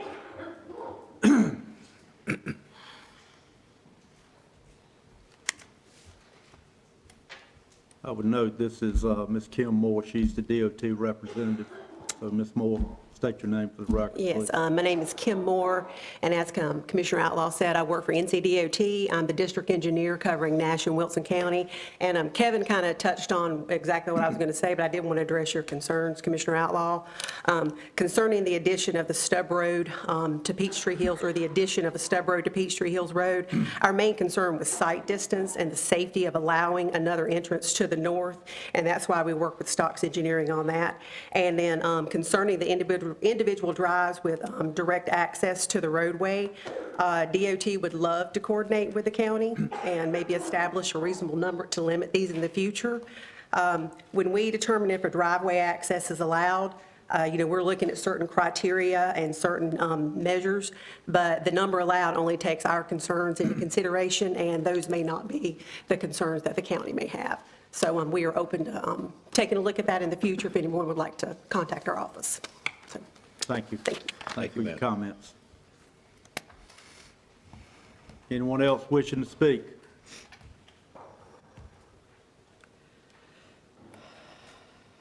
Good morning. Please state your name for the record, sir. Good morning, Chairman Outlaw, Commissioners. My name is Gabriel Dusablon. I think a lot of points have been raised today. Let me first say at the outset that I'm an attorney. I work in local government representation, and I'm not here representing anybody personally, any person or entity. I do live a couple miles from this proposed subdivision, though, and have been contacted by some of the concerned citizens about this. I was also here in all candor in regards to the prior item, and had been contacted with respect to concerns about that as well. As you know well, a general rezone or a general rezone with conditions is committed to your sound legislative discretion in deciding whether to approve or not. But there are a few limitations on that, and one of which is that you consider your future land use plan and you consider the reasonableness of it. And unlike a quasi-judicial hearing where you're confined to looking at certain standards and applying the facts to those standards, and if they are found to be fact, you have to approve it, this is not one of those situations. You can approve or deny depending on any permissible factor that you believe to be appropriate. And although the applicant, or excuse me, the planning staff has indicated that the proposal is consistent with the future land use map, or excuse me, the future land use plan, it's a fairly lengthy document, some 85 pages, and I think you can find support both for and against something like this if you just peruse the pages.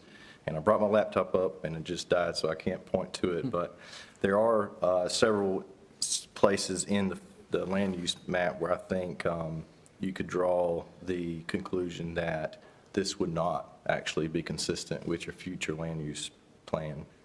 So a couple of the goals in your plan were to preserve farmland. For one of the goals was to preserve the farmland in the county, and several a good portion of the acreage on these sites is currently committed to productive farm use. And another goal is the preservation of the agricultural heritage of this area. And then you heard lots of very well-spoken residents talking about the nature of the surrounding area, and that this really would be inconsistent with that. Another concern is that proper public utilities be in place, and a sound planning objective is that development follow public infrastructure. And there's even some language in your future land use map that you don't want to approve a particular type of use that will have other development follow, and in a way that was not anticipated at the time. The examples given are more like hospitals and things of that nature, or schools where you have an influx of development after it, but residential developments can also beget more residential development. One thing in particular I wanted to point out that I don't believe was brought up yet was, if you look at your future land use plan, there's a map that talks about suitability for residential development. And there's a number of inputs. I was going to read from those, but I lost power, so I can't do that. But in your planning document that you spent a good bit of time on, you looked at what inputs would, thank you, that's it. So, thank you, I was assisted. And so the inputs in that were proximity to concentrations of existing streets, and streets have been brought up tonight, this morning as a concern, proximity to retail and services, proximity to schools and parks, distance from industrial uses, distance from environmental constraints, distance from water supply, watershed regulations, suitable soils. Again, soils have been brought up again this morning. Access to public water supply, which is something I mentioned a minute ago, that your infrastructure should precede these when possible. And large parcel size, distance from agriculture, again, that's a concern here, and proximity to downtowns and within municipal boundaries. And it's difficult to tell on your map, on the PDF of the future land use map, but if you were able to zoom in and use GIS, this site is actually has been graded based on those inputs in your future land use map as being extremely low suitability for residential development. And that's due to all of these factors. So I think when you go about deciding whether it would be appropriate to grant a rezone, you should be weighing whether this rezone coincides with the county's desire for growth in the county and the outline of growth. And I think, at least with terms of this map of residential suitability, you've already been shown an inclination that that's not an appropriate rezone, that your current A1 designation is in fact more appropriate. I did also want to just briefly touch on the waiver request. So as your planning director correctly pointed out, a waiver can be granted under certain circumstances, such as physical limitations of the site, and indeed they've shown why that there are physical limitations of the site. But I would just urge the board to consider that it may not be appropriate that a waiver should apply in a physical limitation of the site situation, but that can also be considered in terms of whether the site itself is appropriate for residential development. And I think that the latter is actually the case here, where a waiver certainly can make the use of the property. I believe the property owner already has the ability to make use of the property without the rezone, and that's the appropriate decision to follow here. So I thank you for your time. Thank you for your comments. Yes, sir. Anyone else wishing to speak? Last call. Anyone else wishing to speak? I appreciate, the board appreciates the comments of all those that have spoken this morning. Now we're going to close the public hearing. Is there a motion to close the public hearing? So moved. Moved by Commissioner Wilkins. Second. By Commissioner Belfield. Any further discussion? Hearing none, all in favor indicate by saying yes. Yes. Opposed, no. Public hearing is closed. Ask Mr. Tyson to come back and address any points that were made that you wish to address, Mr. Tyson. I don't have any specific follow-up, but I'll certainly be glad to answer any questions that the board has. Any questions for staff? Mr. Chairman, I've got a question. Ms. Leggett? Ms. Leggett? Okay. I'll come to you next, Mr. Belfield. Mr. Tyson, how is it typically handled by the planning board and by your staff as far as recommendations for potential developments or potential land use change when a tract of land has two different recommendations for our land use plan? This tract in particular, a significant portion falls into a protection area, a watershed and natural resources protection area, and then the rest is our RA land use area. It's not zoning areas, but it's land use. How is that typically viewed? So in this case, I think what you're referring to is this future land use map where we have two different designations on the property, the residential agricultural and the water and natural resource protection area here in the blue. And what I would say is we try to look at how the two different designations interact on the property. And so in this case, I think all or almost all of the proposed new lots fall into the green area that is for residential agricultural area. The applicant is going to have buffers off of Turkey Creek that will prevent them from developing in this area anyway. And if they were proposing residential development along this back property line, then that would be a concern that the TRC would have brought up. In this particular case, the wetlands and the soils that are not suitable for septic system development lend themselves to keeping the development off of this blue area anyway. But if we saw lots that were proposed back here and were, no effort by the developer to minimize the impact of impervious surfaces within the blue area, then that would be a concern.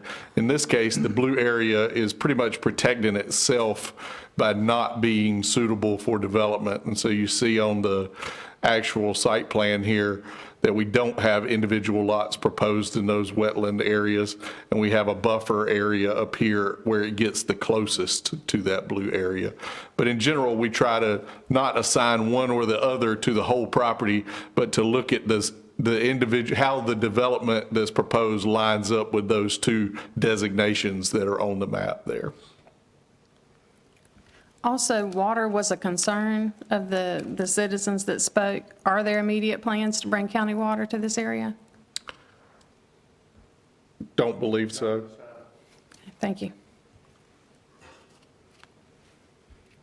Any other questions for staff?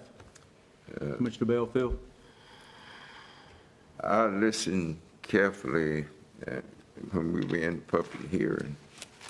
The people that spoke with their concerns, and a lot of things went through my mind in connection with, and I heard one speaker say that they're not totally opposed, but we need to work out something with the developer that would be acceptable or suitable to both sides. And apparently, to me, that has not been done. And I just think that with the population at the southern end of the county now is experiencing, Wake County already saturated. They took away a lot of farmland. Johnson County is heading in that direction, even though they have a group, organized group in the county who's trying to protect agriculture land. we need agricultural land in order to feed the public. And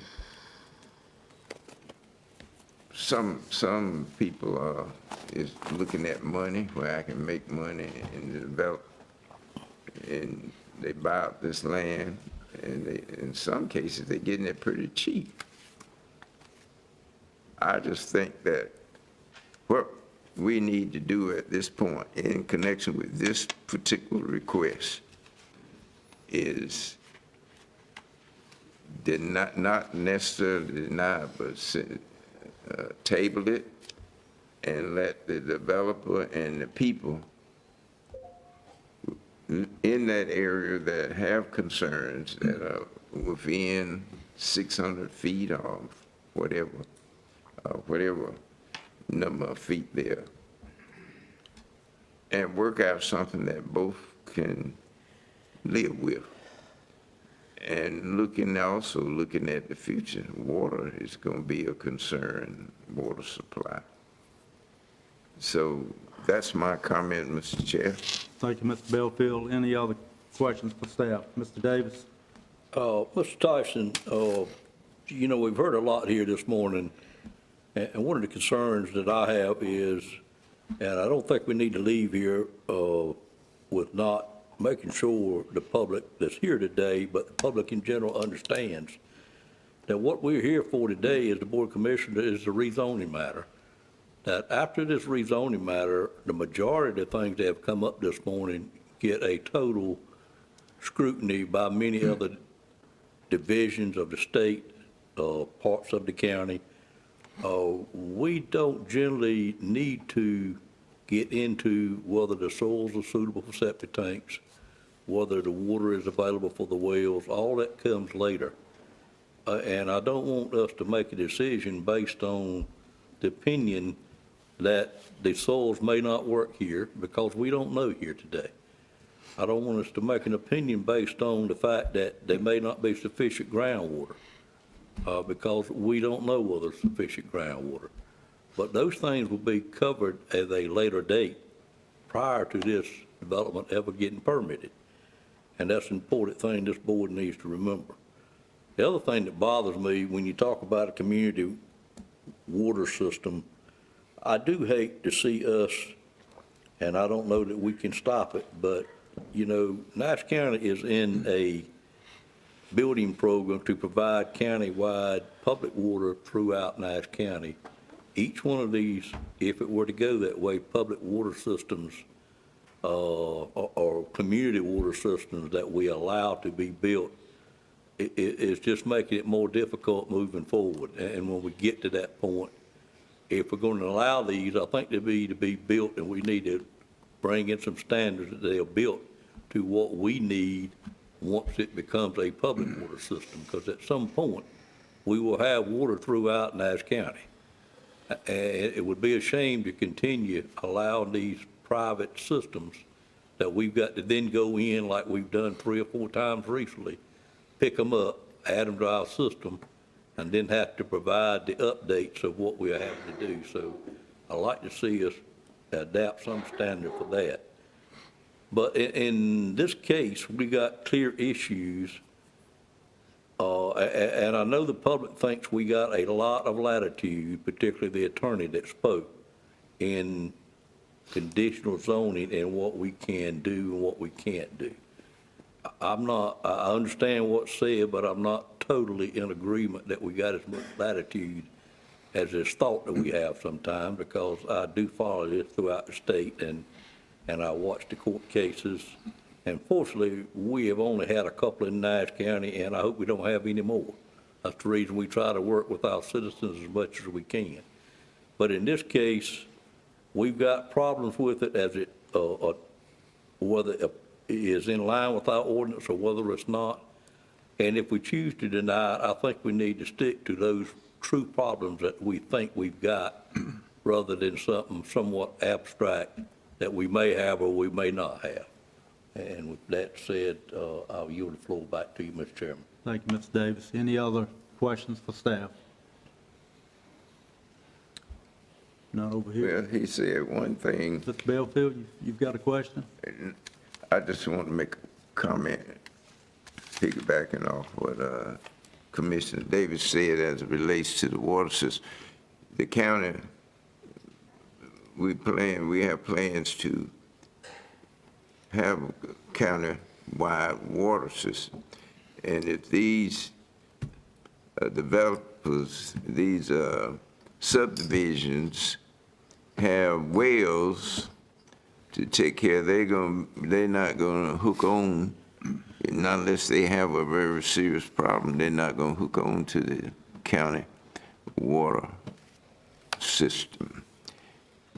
And I've seen that right in Rock County, where people have wells and separate tanks, and they will not agree, because they said we're doing fine, they will not agree to tap on to the city water system. Thank you, Mr. Belfield. Any So other- we need to consider that. Thank you, Mr. Belfield. Any other questions over here from staff? Any questions over here? Okay.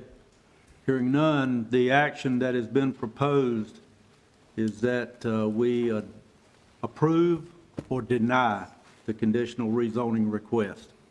Is there a motion? Ms. Arrington? Considering that we have already approved this development, I think it would be a nice development. But at this time, I move that the Nash County Board of Commissioners adopt the statement of plan consistency and reasonableness below and deny the conditional rezoning request CZ 2501 rezone city property RA30 CZ for the development of the Peachtree Hill Road subdivision. Proposed statement of plan consistency and reasonableness. Thank you, Mr. Arrington. You've got a motion to deny the request. Is there a second? Second. Second by Commissioner Howell.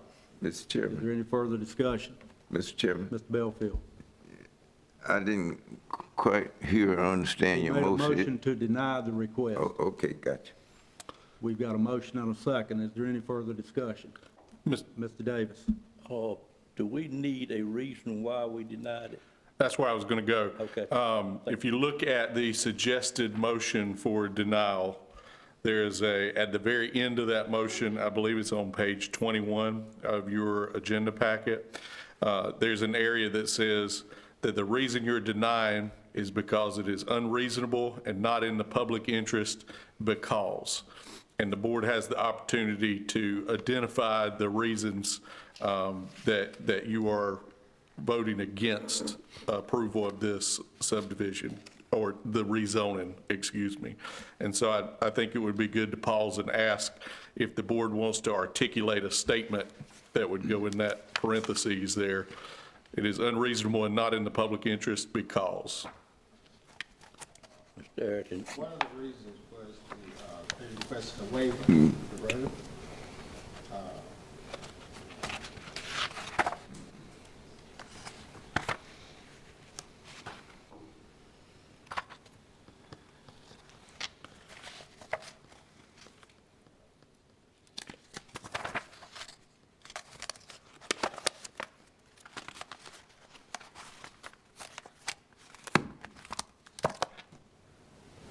And I guess we would follow your other recommendation. So what the staff report suggests is that we can specify reasons related to the proposed residential density, meaning that the 30,000 square foot lot would be too dense. The lots would be too small for this area. The subdivision design, I think you've already hit on that for the waiver, and/or whether it's compatible with the adjacent and surrounding area.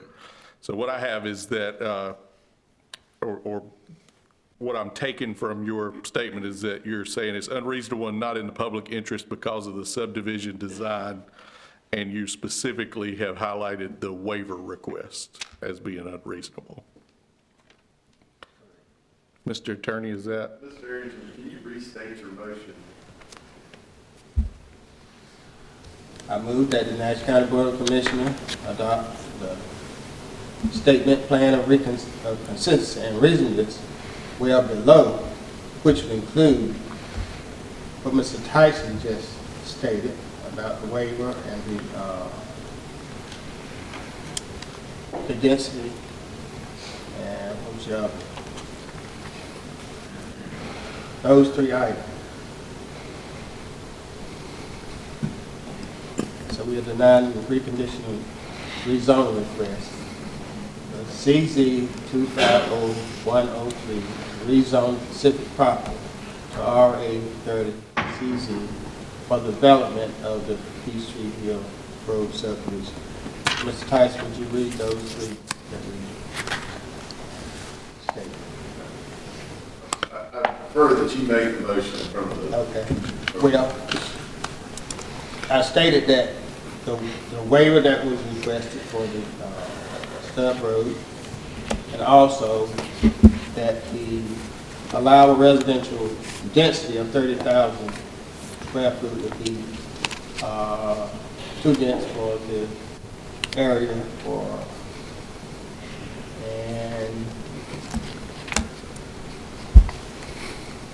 and also about the plan recommendation development within the water protection, natural resources around the minimum negative impact on local water supply. Is that motion in order? All right, we've got a motion and a second. Commissioner Davis? I do have some concern about the revised motion, which I've got to think a minute to see if I'm going to be able to vote for it or not. We are stating that we are denied it because of the density, and I don't think we have a problem with the density. We're also stating it because of the watershed issues, and looking at the layout and where the lots are, I don't think we really have a problem with the watershed issues.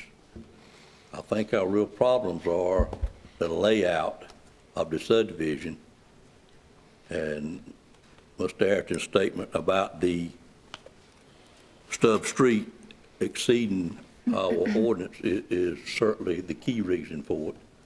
I think a second reason would be the number of street front lots on existing streets is not in harmony with our ordinance. But I really think we're setting ourselves up to do it based on the density when this area allows for that density. And it's clear that they've tried to stay, that they have stayed out of the watersheds with the lots that they laid out, is my concern. Mr. Davis, would you amend my motion? If you ask me to, I will, sir. Okay. Are you going to state an amended motion?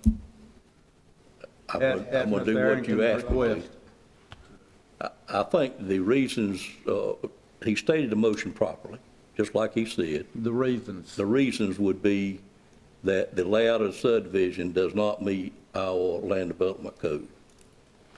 And the reason it doesn't meet it is we have a stub street that is 1/3 longer than it is allowed, being 1,800 feet versus 1,200 feet. And in our land development code, we went to great length to try to limit the number of driveways that empty into an existing public street. And I do think 25% exceeds any limit that anyone would take into consideration in that statement. Okay, we've got a motion and we've got revised reasons for that motion. Ms. Belfield. Is a comment in order about this motion? We need a second. Second. We need a second for the motion. So I thought the motion had been seconded. It hadn't been seconded. It's revised, Mr. Belfield. Oh, it's been revised. We've got, is there? What? All right, hold on, let's don't lose control of this here. So we've got a revision, we've got a motion. Is there a second to the motion? Second, Mr. Chairman. Commissioner Howell. All right. Now, is there any further discussion? Well, Mr. Belfield. this is just my opinion. I just think based on the public hearing and everything, that the developer and those concerned need to get together and work out something. Just denying it and through with it, I don't think is adequate. Thank you, Mr. Belfield. Any further discussion?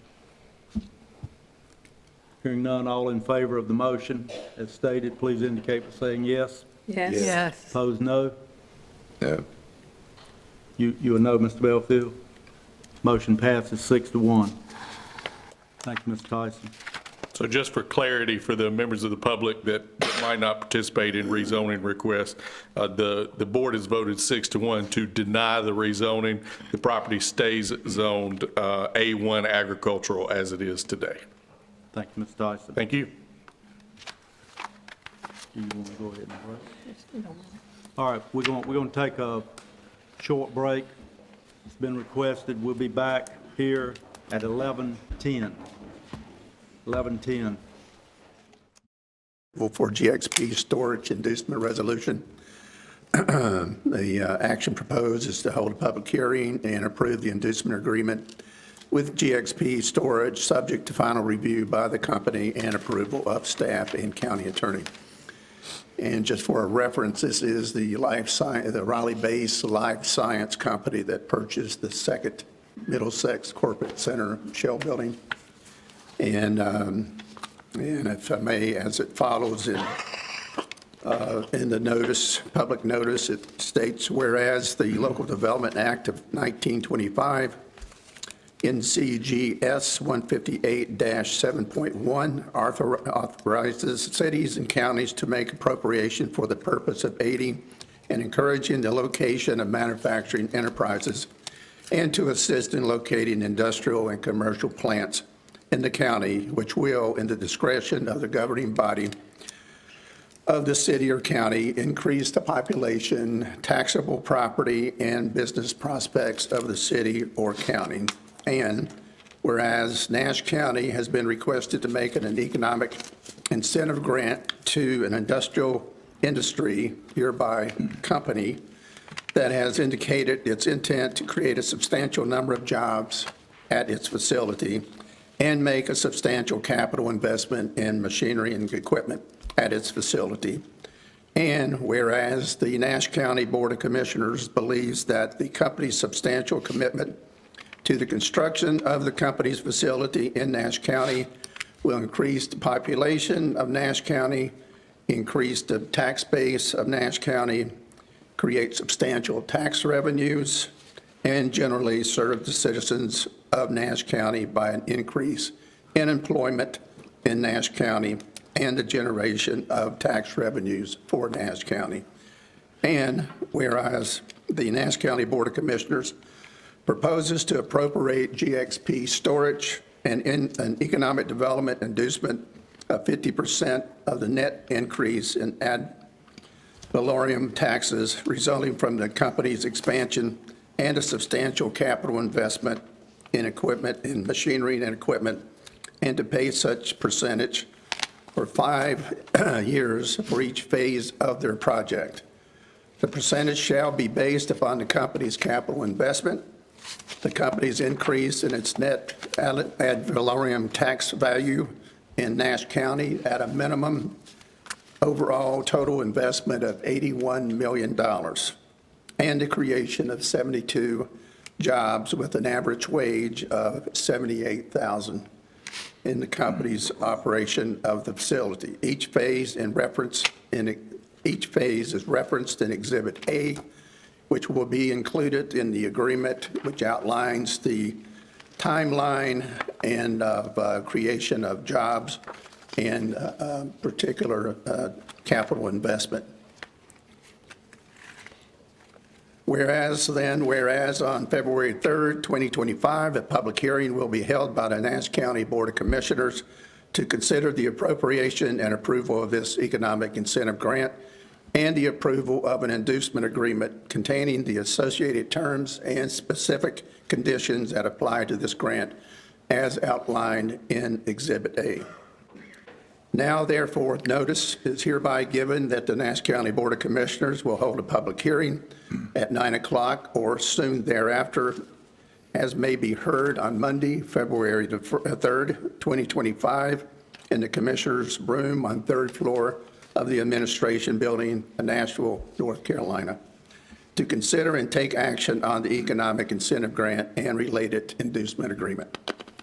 The recommendation is, of course, to hold a public hearing, and number 2, approve the resolution as attached and approve the agreement, the inducement agreement, subject to the final review by the company and approved staff and county attorney. Any questions for staff? Any questions? Hearing none, is there a motion to go into public hearing? So moved. Moved by Commissioner Belfield. Second by Commissioner Davis. Any discussion? All in favor indicate by saying yes. Yes. Opposed, no. We're now in public hearing. Anyone from the public wish to speak on this matter? Anyone from the public wish to speak on this matter? Hearing none, is there a motion to close the public hearing? So moved. Moved by Commissioner Leggett, second. Second. Second by Commissioner Howell. Any further discussion? Hearing none, all in favor indicate by saying yes. Yes. Opposed, no. Motion passes. We're out of public hearing. The recommendation, you've heard the recommendation from Mr. Hagee. Is there a motion? Move to approve, Mr. Chairman. Motion by Commissioner Davis, second by Commissioner Leggett. Any discussion? Hearing none, did you have a comment? Anybody over here have a comment? No. All in favor indicate by saying yes. Yes. Opposed, no. Motion carries. Now move to agenda item number 9, monthly tax report. Call on the tax administrator, Marion Cascone, to present the request. Good morning, Commissioners.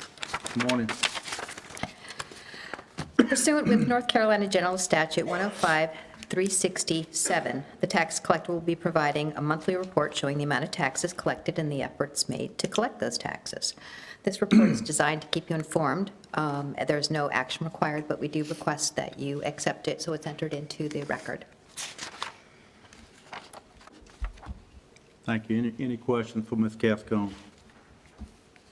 Hearing none, without objection, the report will be accepted and noted in the minutes.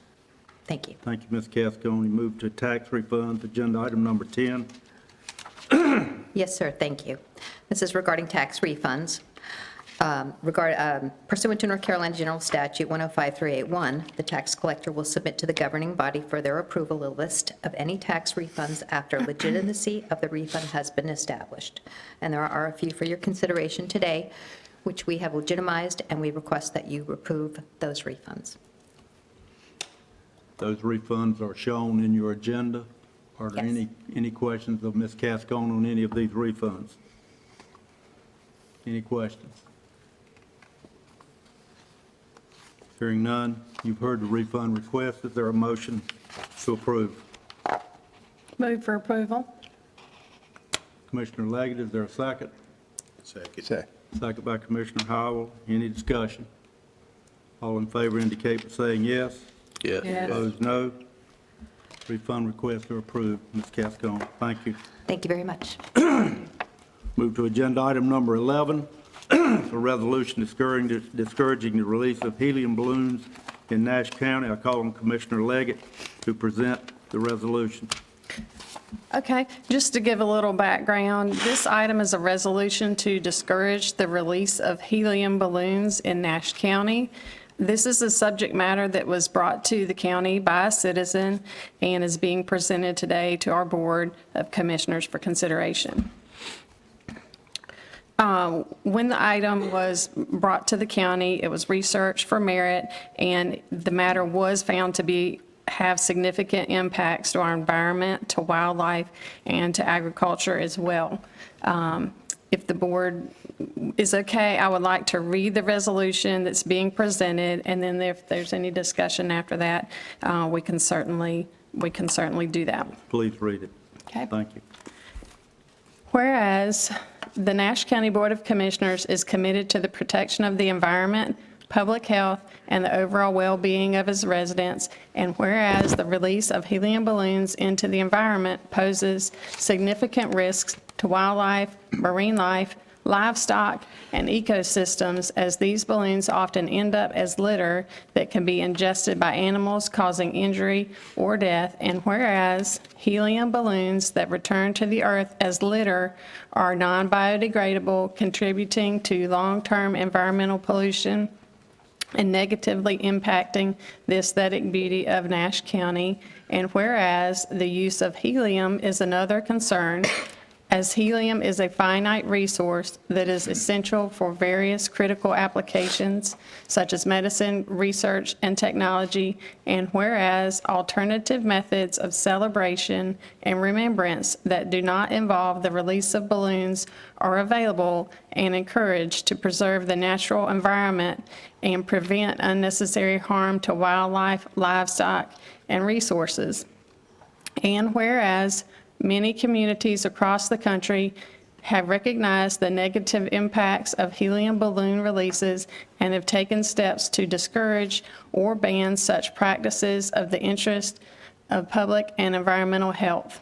Now therefore be it resolved by the Nash County Board of Commissioners that the release of helium balloons within the county is strongly discouraged in order to protect our environment, wildlife, livestock, and natural resources. Be it further resolved that the Board of Commissioners encourages residents, businesses, and visitors of Nash County to seek environmentally friendly alternatives for celebrations and commemorative events such as planting trees, lighting candles, or organizing community service activities. Be it resolved that this resolution shall be communicated to all county departments, municipalities within Nash County, and the general public to raise awareness about the environmental risk associated with helium balloon releases and to promote sustainable practices throughout the county. And if it's passed, it will be adopted this third day of February 2025. This is, sorry. Go ahead. Okay, this is being offered as a resolution which expresses the county's position on the matter. This is not a new law that we will be adopting, and it would not require our sheriff's office to become the balloon police. However, this resolution is designed to raise awareness of the matter and discourage the release of helium balloons here. I will also note that this matter is expected to be considered at the state legislative level this year. Thank you, Ms. Leggett. Thank you. Any discussion from the board? Mr. Chairman, Mr. Davis. I have a great concern with us passing this resolution. I have numerous reasons why. I first of all wonder why it was placed on the agenda with no discussion from the board up front. But beyond that, where would it end? And what I mean by that, we've got so many groups of fine citizens that have their ideas and their, trying to say it nicely, the things that they concentrate on. I don't know how many of these we would get if we choose to start this in the form of a resolution by our county commissioners. I think it would diminish the meaning of a resolution by this board. Resolutions we've done in the past generally signify things that, like Public Safety Week and things of that nature. And we just opened up a can of worms, and what the next one is, I mean, the next one could very well be about litter in general. Or it could be about the chemicals that our agriculture industry uses in Nash County. We all know it is a part of pollution in our rivers and streams, but certainly we would never want to go there. I just really think it's a bad precedent to start. And it's just another item of government creeping into private individuals' rights. I think we're in a time where, regardless of what party we are looking to have less government in our daily affairs. I certainly support what these people believe. I do know it is an issue. But I think there are many ways of educating people without passing resolutions on this item, which will lead into many more. And for those reasons and numerous other ones I've got written down here, but I'm not going to go through my whole list because I can't quite talk that much this morning. I just think it would be a bad idea to pass this resolution. It came to us about 2 or 3 months ago, and at that time, the same subject matter, it was a request for us to pass a resolution which did have enforcement requested in it, and it requested us to put a fine on anybody that released balloons in Nash County. And Commissioner Leggett, you mentioned the sheriff's department. At that time, I did ask the sheriff about it, and of course, he didn't want any part of having to enforce those fines. But I do feel if we do this, that group could well come back next with the next step like many groups do. So just in general, I think it's a bad practice to start. So therefore, I couldn't support it. Thank you, Mr. Chairman. Thank you, Mr. Davis. Mr. Bell. I have a question. Is there a state law regulating helium balloons, how they should be handled? There's a bill before the State House as we speak. There is a bill. There is a bill being considered. That's right. Well, then, maybe what we ought to be doing, either supporting that or not supporting it. If we support it, that's, and rather than at this time. This is a doing resolution to raise awareness. If the state passes a bill, then that would change our approach to it. Any other questions, Mr. Belfield? Mr. Herring? Well, I would say that this is a resolution that raises awareness. A lot of time people don't have awareness of certain things. The harmfulness of plastic, balloons of plastic, and what it does to our environment. This is not a enforceable where we're going to fine or ban, but it's to raise awareness. Even if we stop somebody and say, wow, I didn't realize I was disrupting the environment, that would be a win for the environment. So I support the resolution, and it's not a violation of anybody's rights. They can still fly balloons they wish to harm the environment, or they can decide not to fly a balloon and not harm the environment. Thank you, Mr. Herring. And I would correct myself, that bill is before the state Senate, not the House. Any questions over here? Mr. Chairman, I have a comment. If we do this, even though it's just to bring awareness, I feel like it's the first step in this board, event organizations coming back asking us to rule against anyone doing it at all. And yeah, the General Assembly, they just presented that bill on the 29th, House Senate Bill 20. And if that passes, I guess we have to deal with it then. But right now, I have to ask, are we going to ban balloons and whatnot on the 4th of July, or ban gunshots or firecrackers on the 4th of July because the dogs and animals, it frightens them? I hear that every 4th of July. Put your animals up, put your dogs up, they're scared. So is the next step to ban that? But I also want to say, this is done a lot, and I feel like it's culturally insensitive or sensitive, because it's done in a lot of communities of color when people pass away or on their birthdays and their deceased families let the balloons release. And as far as Senate Bill 20, on March the 6th, it's International Black Balloon Day, and it's for people who have passed from opioid overdoses, drug overdoses. Is to bring awareness. And I can't help but all of this is mostly because of that, but because of what I stated, and like I said, I just feel it's culturally insensitive, and the ones who presented the resolution or bill, I'm sure they may not have realized it, but I do. In my community, a lot of people, they release balloons when someone passes. And so for that, and also what Commissioner Davis said, I just think it's the beginning of so much other stuff, and I just cannot support it at this time. Thank you, Ms. Baker. Any other comments? Commissioner Howell?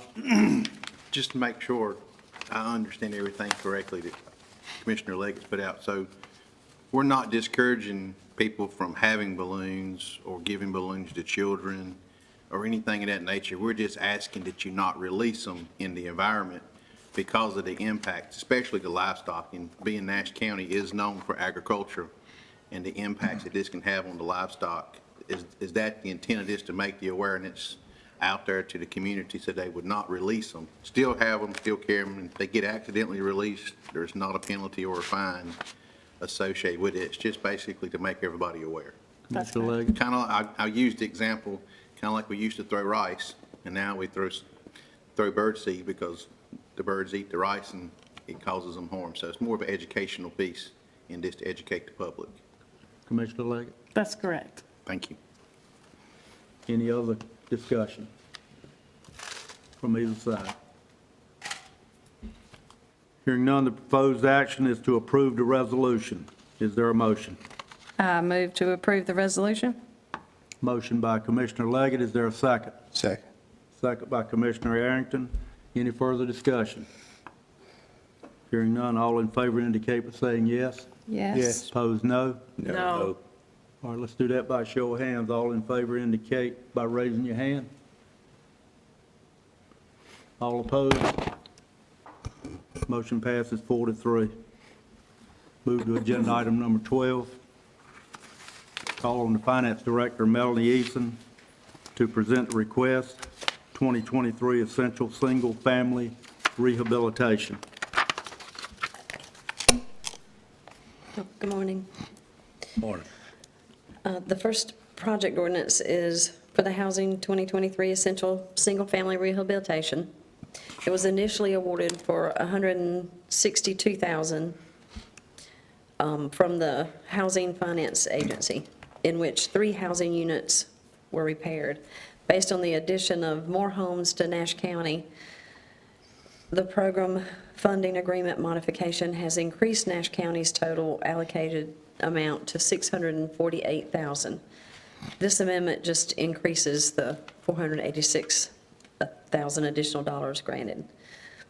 Program funding for this will enable Nash County to provide deferred, interest-free, forgiven loans of up to $40,000, forgiven at a rate of $8,000 per year for home repairs to low-income owner-occupied homes. Any questions for staff? Mr. Chairman.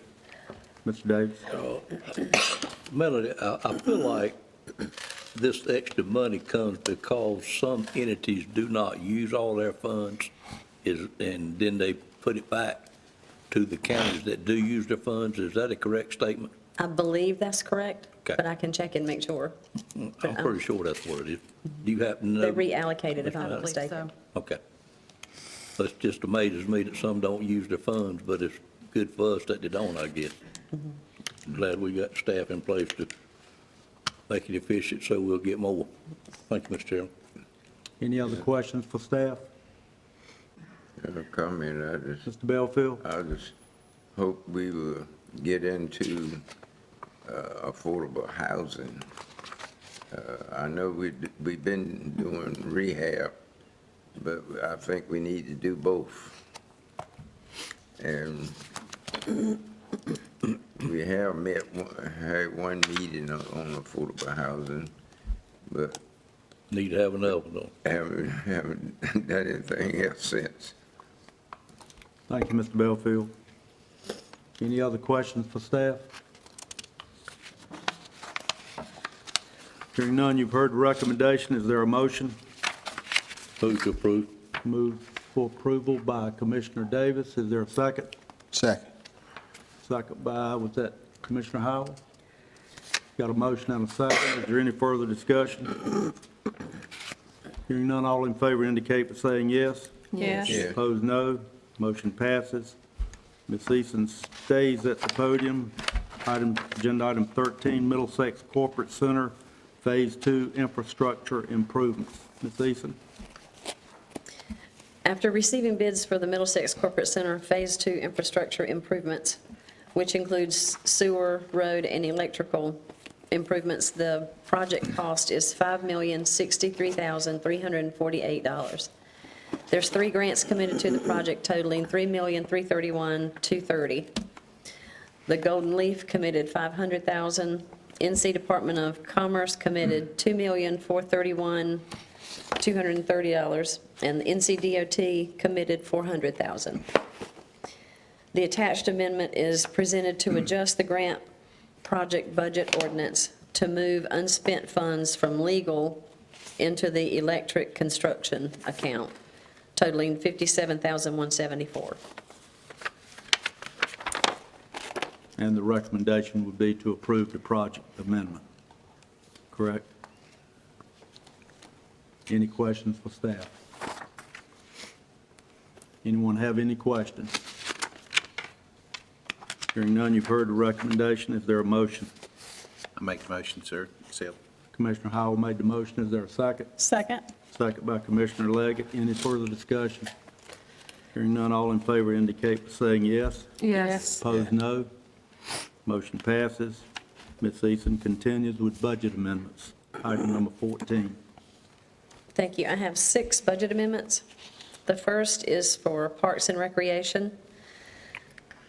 This is to budget additional grant funds received from North Carolina Amateur Sports for $20,000 and the DeLeon Carter Foundation for $8,500 to cover the purchase and installation of bleachers at Miracle Park.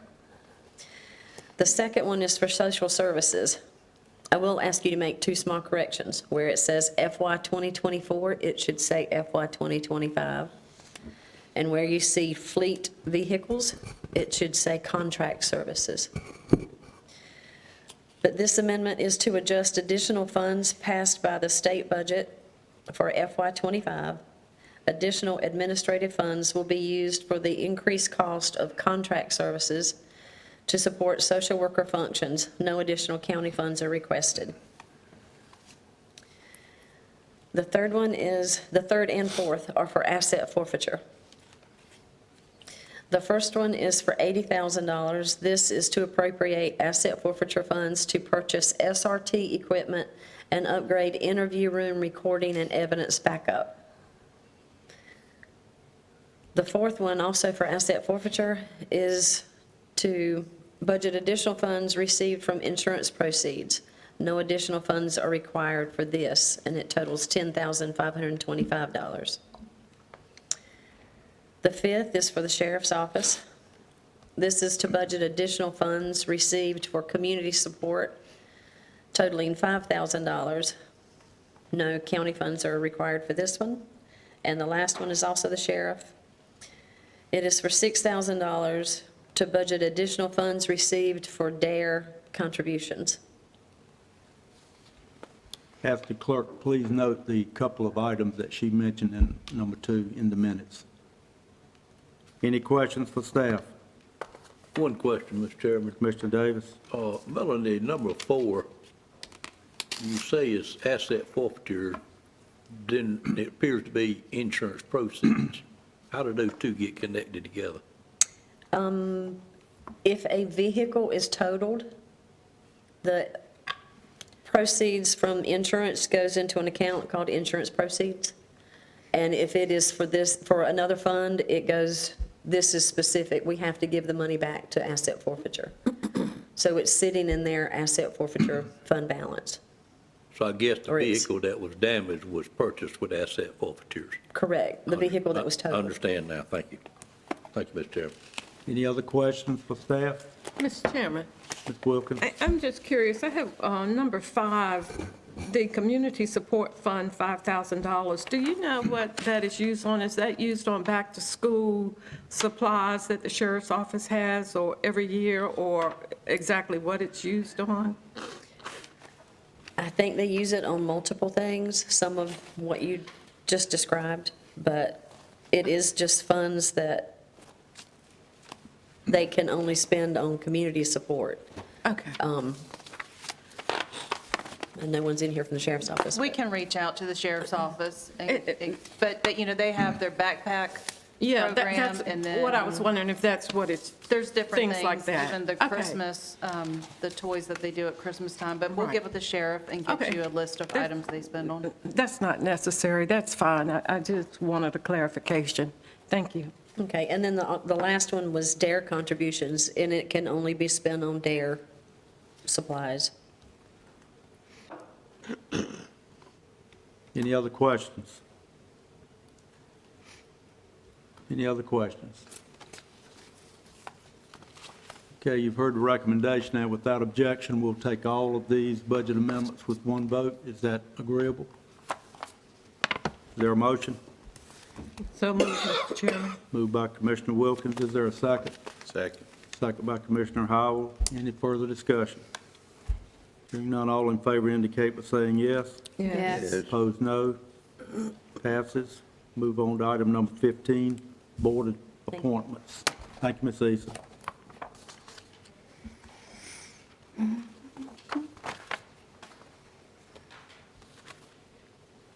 Ms. Tia Pula will you. present the board appointment request for today. Perfect. Good morning, everyone.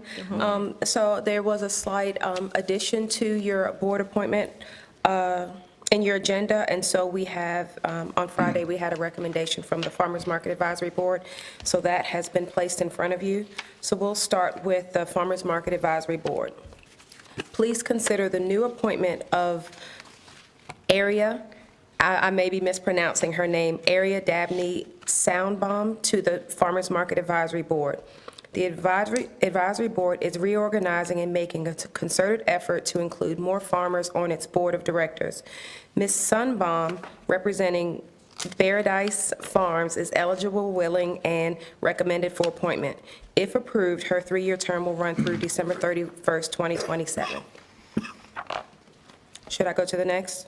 I think we'll just take them as we get to them, okay? Yes, sir. Anybody have any objections to that?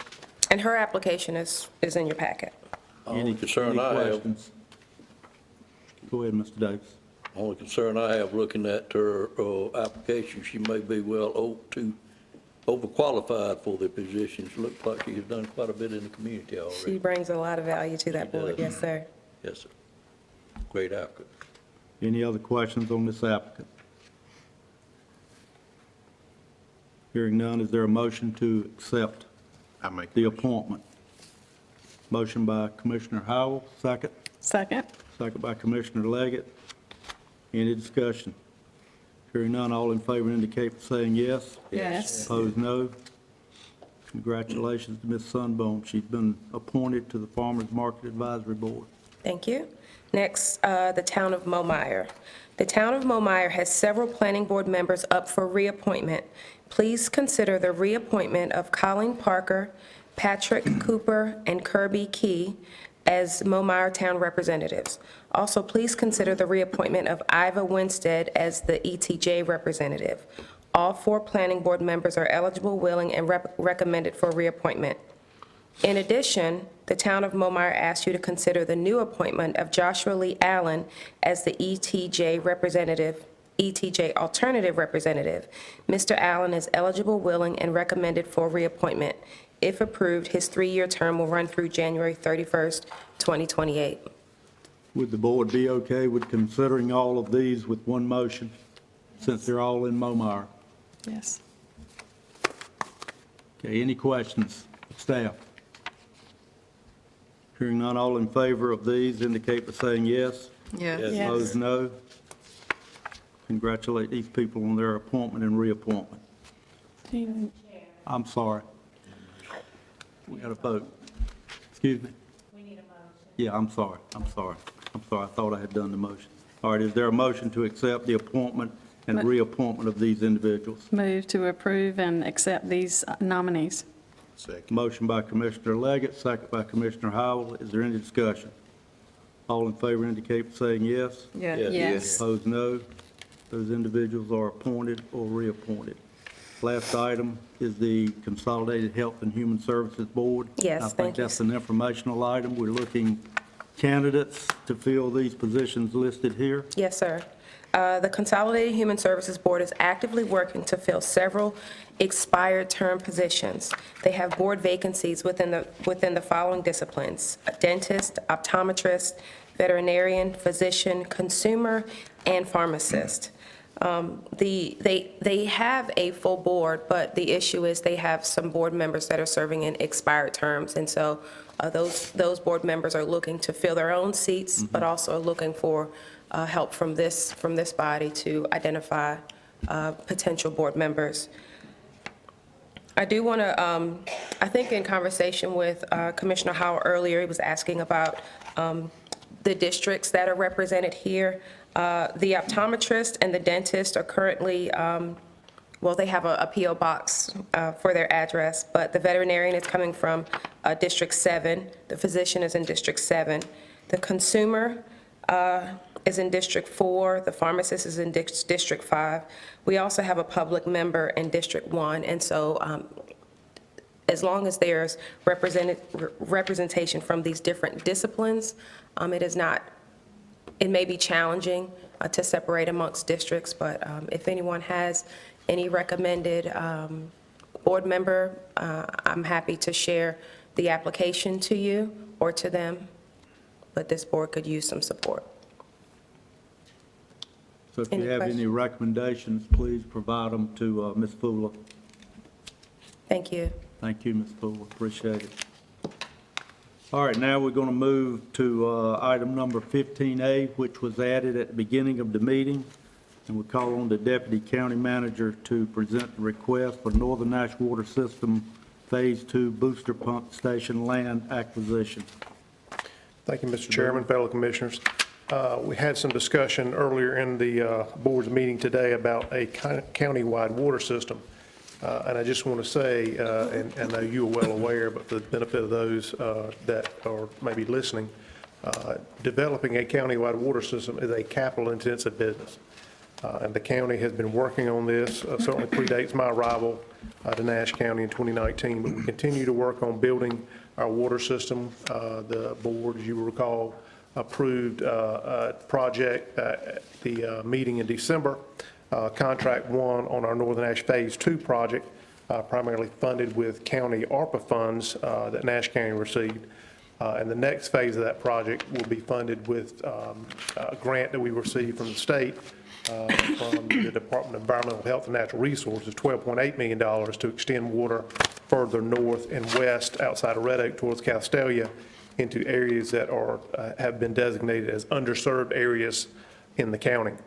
So again, it is a project that we are very, that the board has indicated they're committed to. Staff is certainly working on, but it is a capital-intensive endeavor and one that will take time to complete.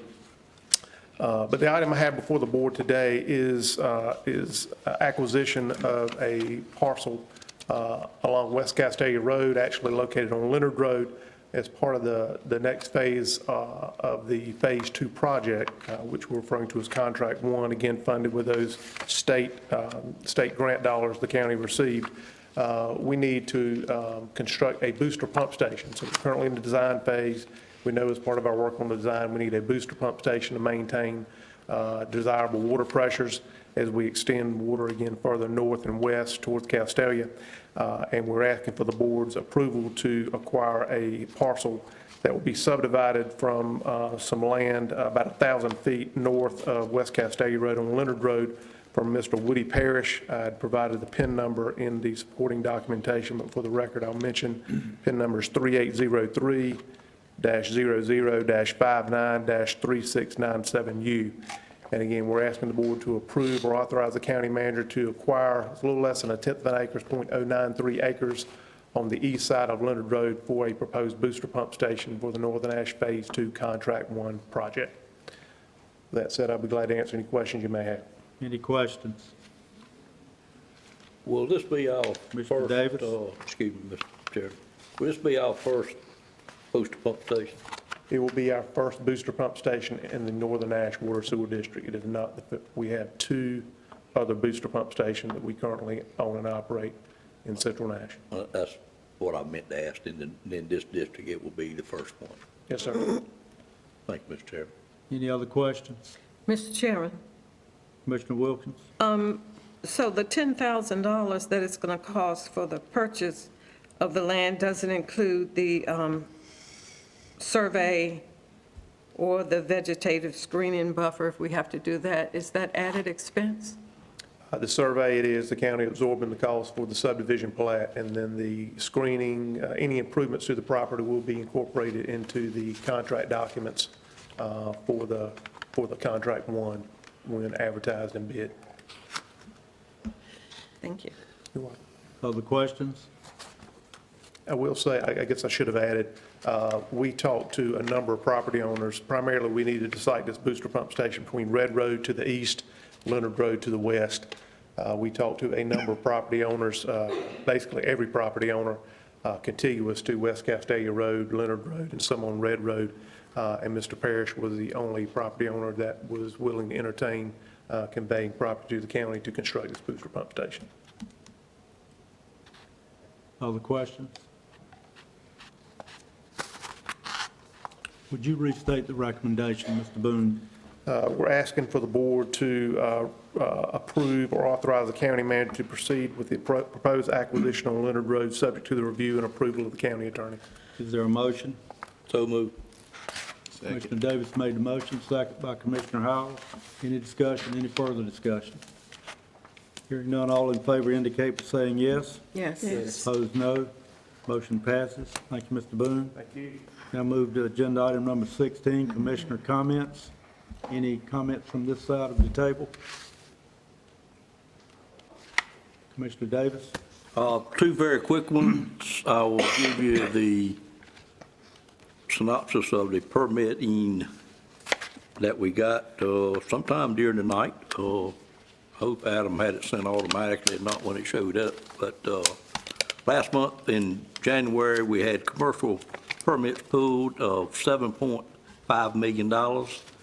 And I will point out for Freddie and Sue that that included a new building in the Middlesex Industrial Park that we've been waiting on quite a long for, the Getsco manufacturing or sales and all of the above that will be going there.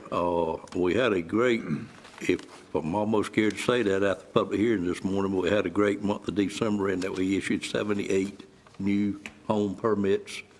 65 of those were stick-built and 13 were modular in nature. Again, I'm amazed by the fact they were pulled by 35 different builders. Based on a comment Commissioner Howell, you made, no, you didn't make that to me. One of the presenters at the planning board made the other night, or maybe a phone call I got. But out of those 78 homes, 28 of them were built with a Middlesex address, a Bailey address, or a Spring Hope address.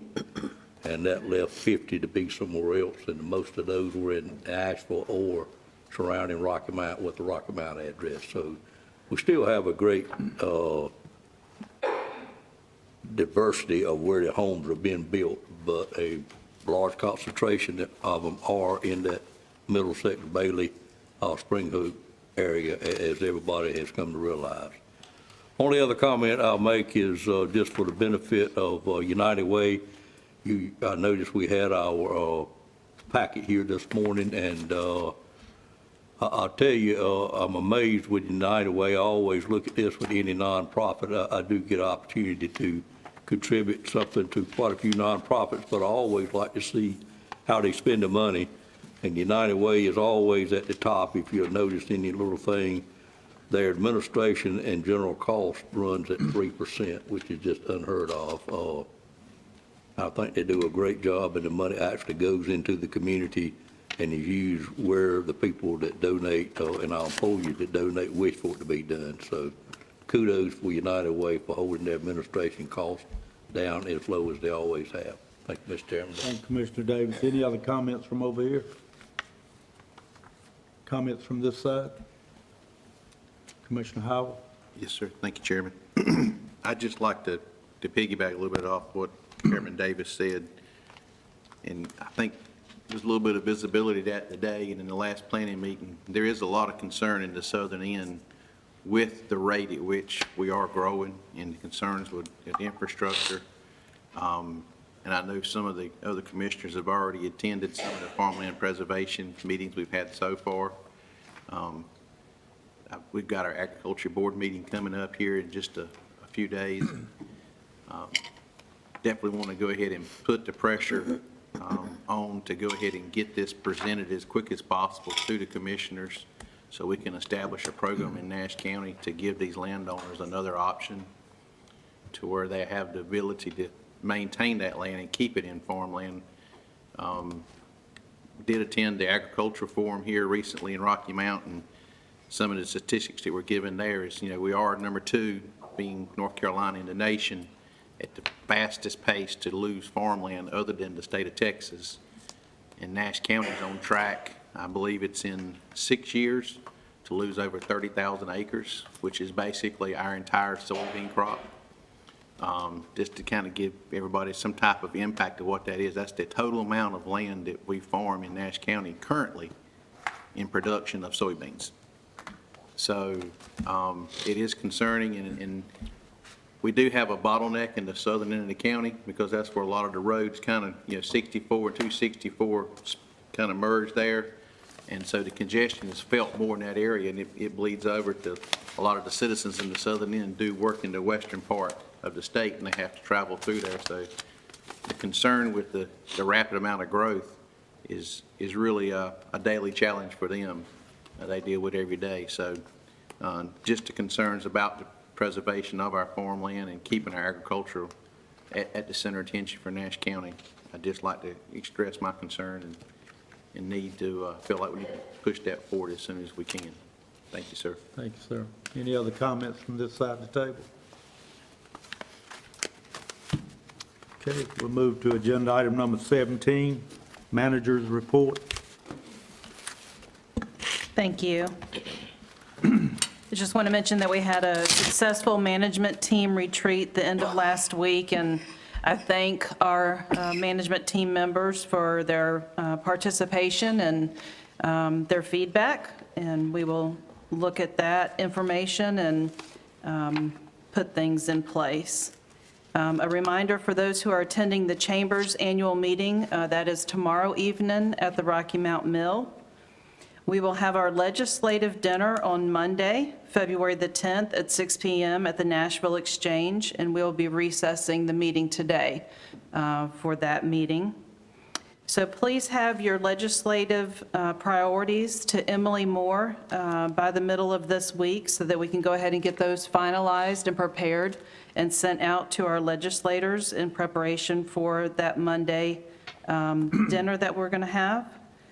And we will be conducting small budget work sessions with board members on the 18th and the 20th of this month. I think Janice spent most of her day at the end of the week getting those scheduled for us, and I appreciate that.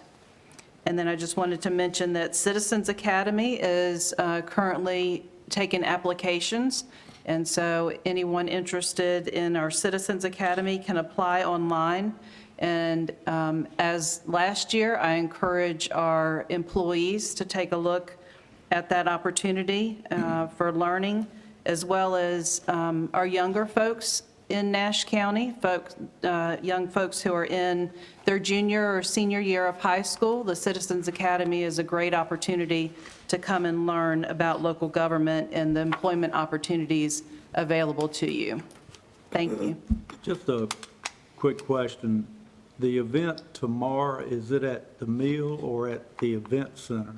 I think it's at the Event Center. Yeah.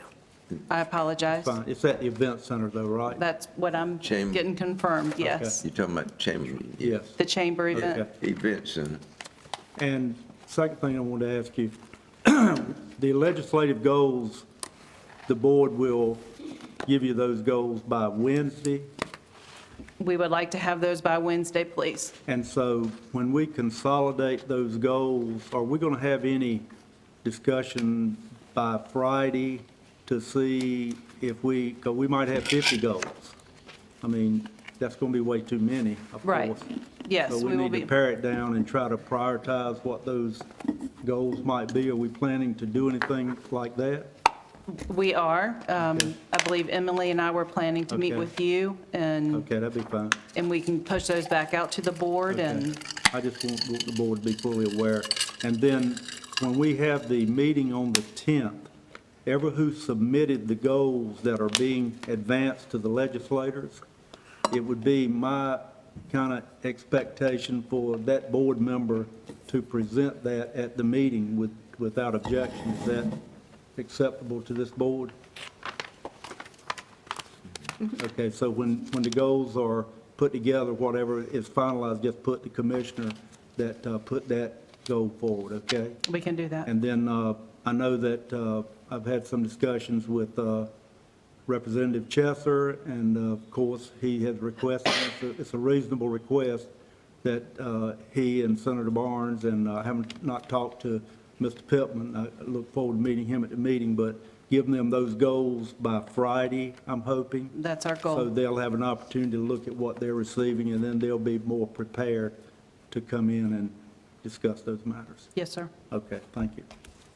Mr. Chairman, Any questions for manager? Yes, sir. could Go y'all ahead, Mr. walk back Davis. through those dates one more time? I don't seem to have all that down. Monday, February 10th, Right, 6 PM is our legislative dinner. okay. I do not have that.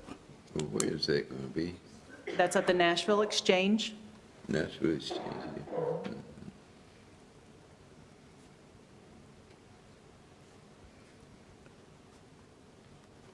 And the dates for the goals again? If you could have those to Emily by Wednesday of this week. And I tell you, Mr. Davis, that's been compressed this year to past years, and I found that out when I spoke with Representative Chesser. And they've compressed everything at the legislature. So they're requesting them a little earlier. And then you said something else, I think. What else did you say? Well, I believe you were contacted at the end of the week and scheduled for either the 18th or the 20th for a small budget Oh, work session. No, I got that. I mean, on this item, you said Wednesday to get the goals in, they didn't. Right, so Chairman Outlaw was discussing us finalizing those goals by Friday of this week To get them to the. to get them to our legislators, That's yes. what I got, okay. You will send those out to all the board when you finalize them. We will. I don't know how I missed that Monday, but I got it now. It's been last minute. It was the end of the week that we were getting that scheduled. Okay, okay. So I'm not going to tell you how many goals to submit, but typically we have 10 or so. But try to put things on there that you think really might have a possible impact. I give you one item that I plan to submit would be down zoning. I just think that's a discussion we need to have with the legislatures, and that might need to allow for some exception to that ordinance that was put in place by the state. That's one thing that I've got, so just, if you have any questions, call the manager. Anything else for the manager, any questions? Now, when you say that, you're saying the county should have the right to zone somebody's property? I'm saying. What are you saying? I'm saying I'm going to ask Representative Chesser and Senator Barnes and Representative Pittman that they've got a law that has been passed where the counties have no authority to do any down rezoning. And we've got a situation over here on Old Carriage Road that has been in place as a GI for 20 years. And I think you need to have some exception allowance for considering certain things that have changed in that period of time. That's a discussion I want to have with them.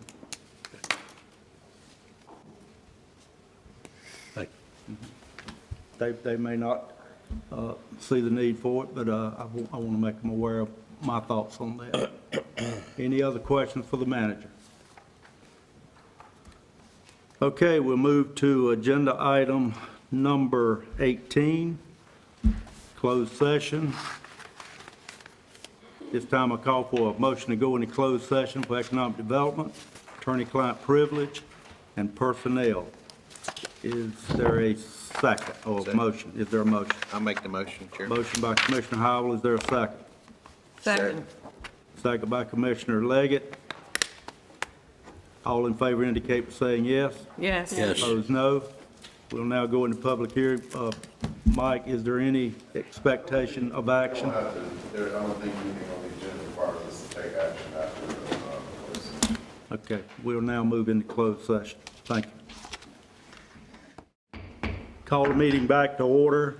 There was no additional action taken from the closed session, so that concludes our business for today. At this time, I'd call for a motion to recess this meeting to February the 10th, 6 p.m. at the Nashville Exchange. Is there a motion? So moved. Moved by Commissioner Wilkins, second. Second. Second by Commissioner Leggett, and that meeting will be to meet with our legislators to discuss legislative goals. All in favor of that motion indicate by saying yes. Yes. Opposed, no. Have a good evening. Thank you.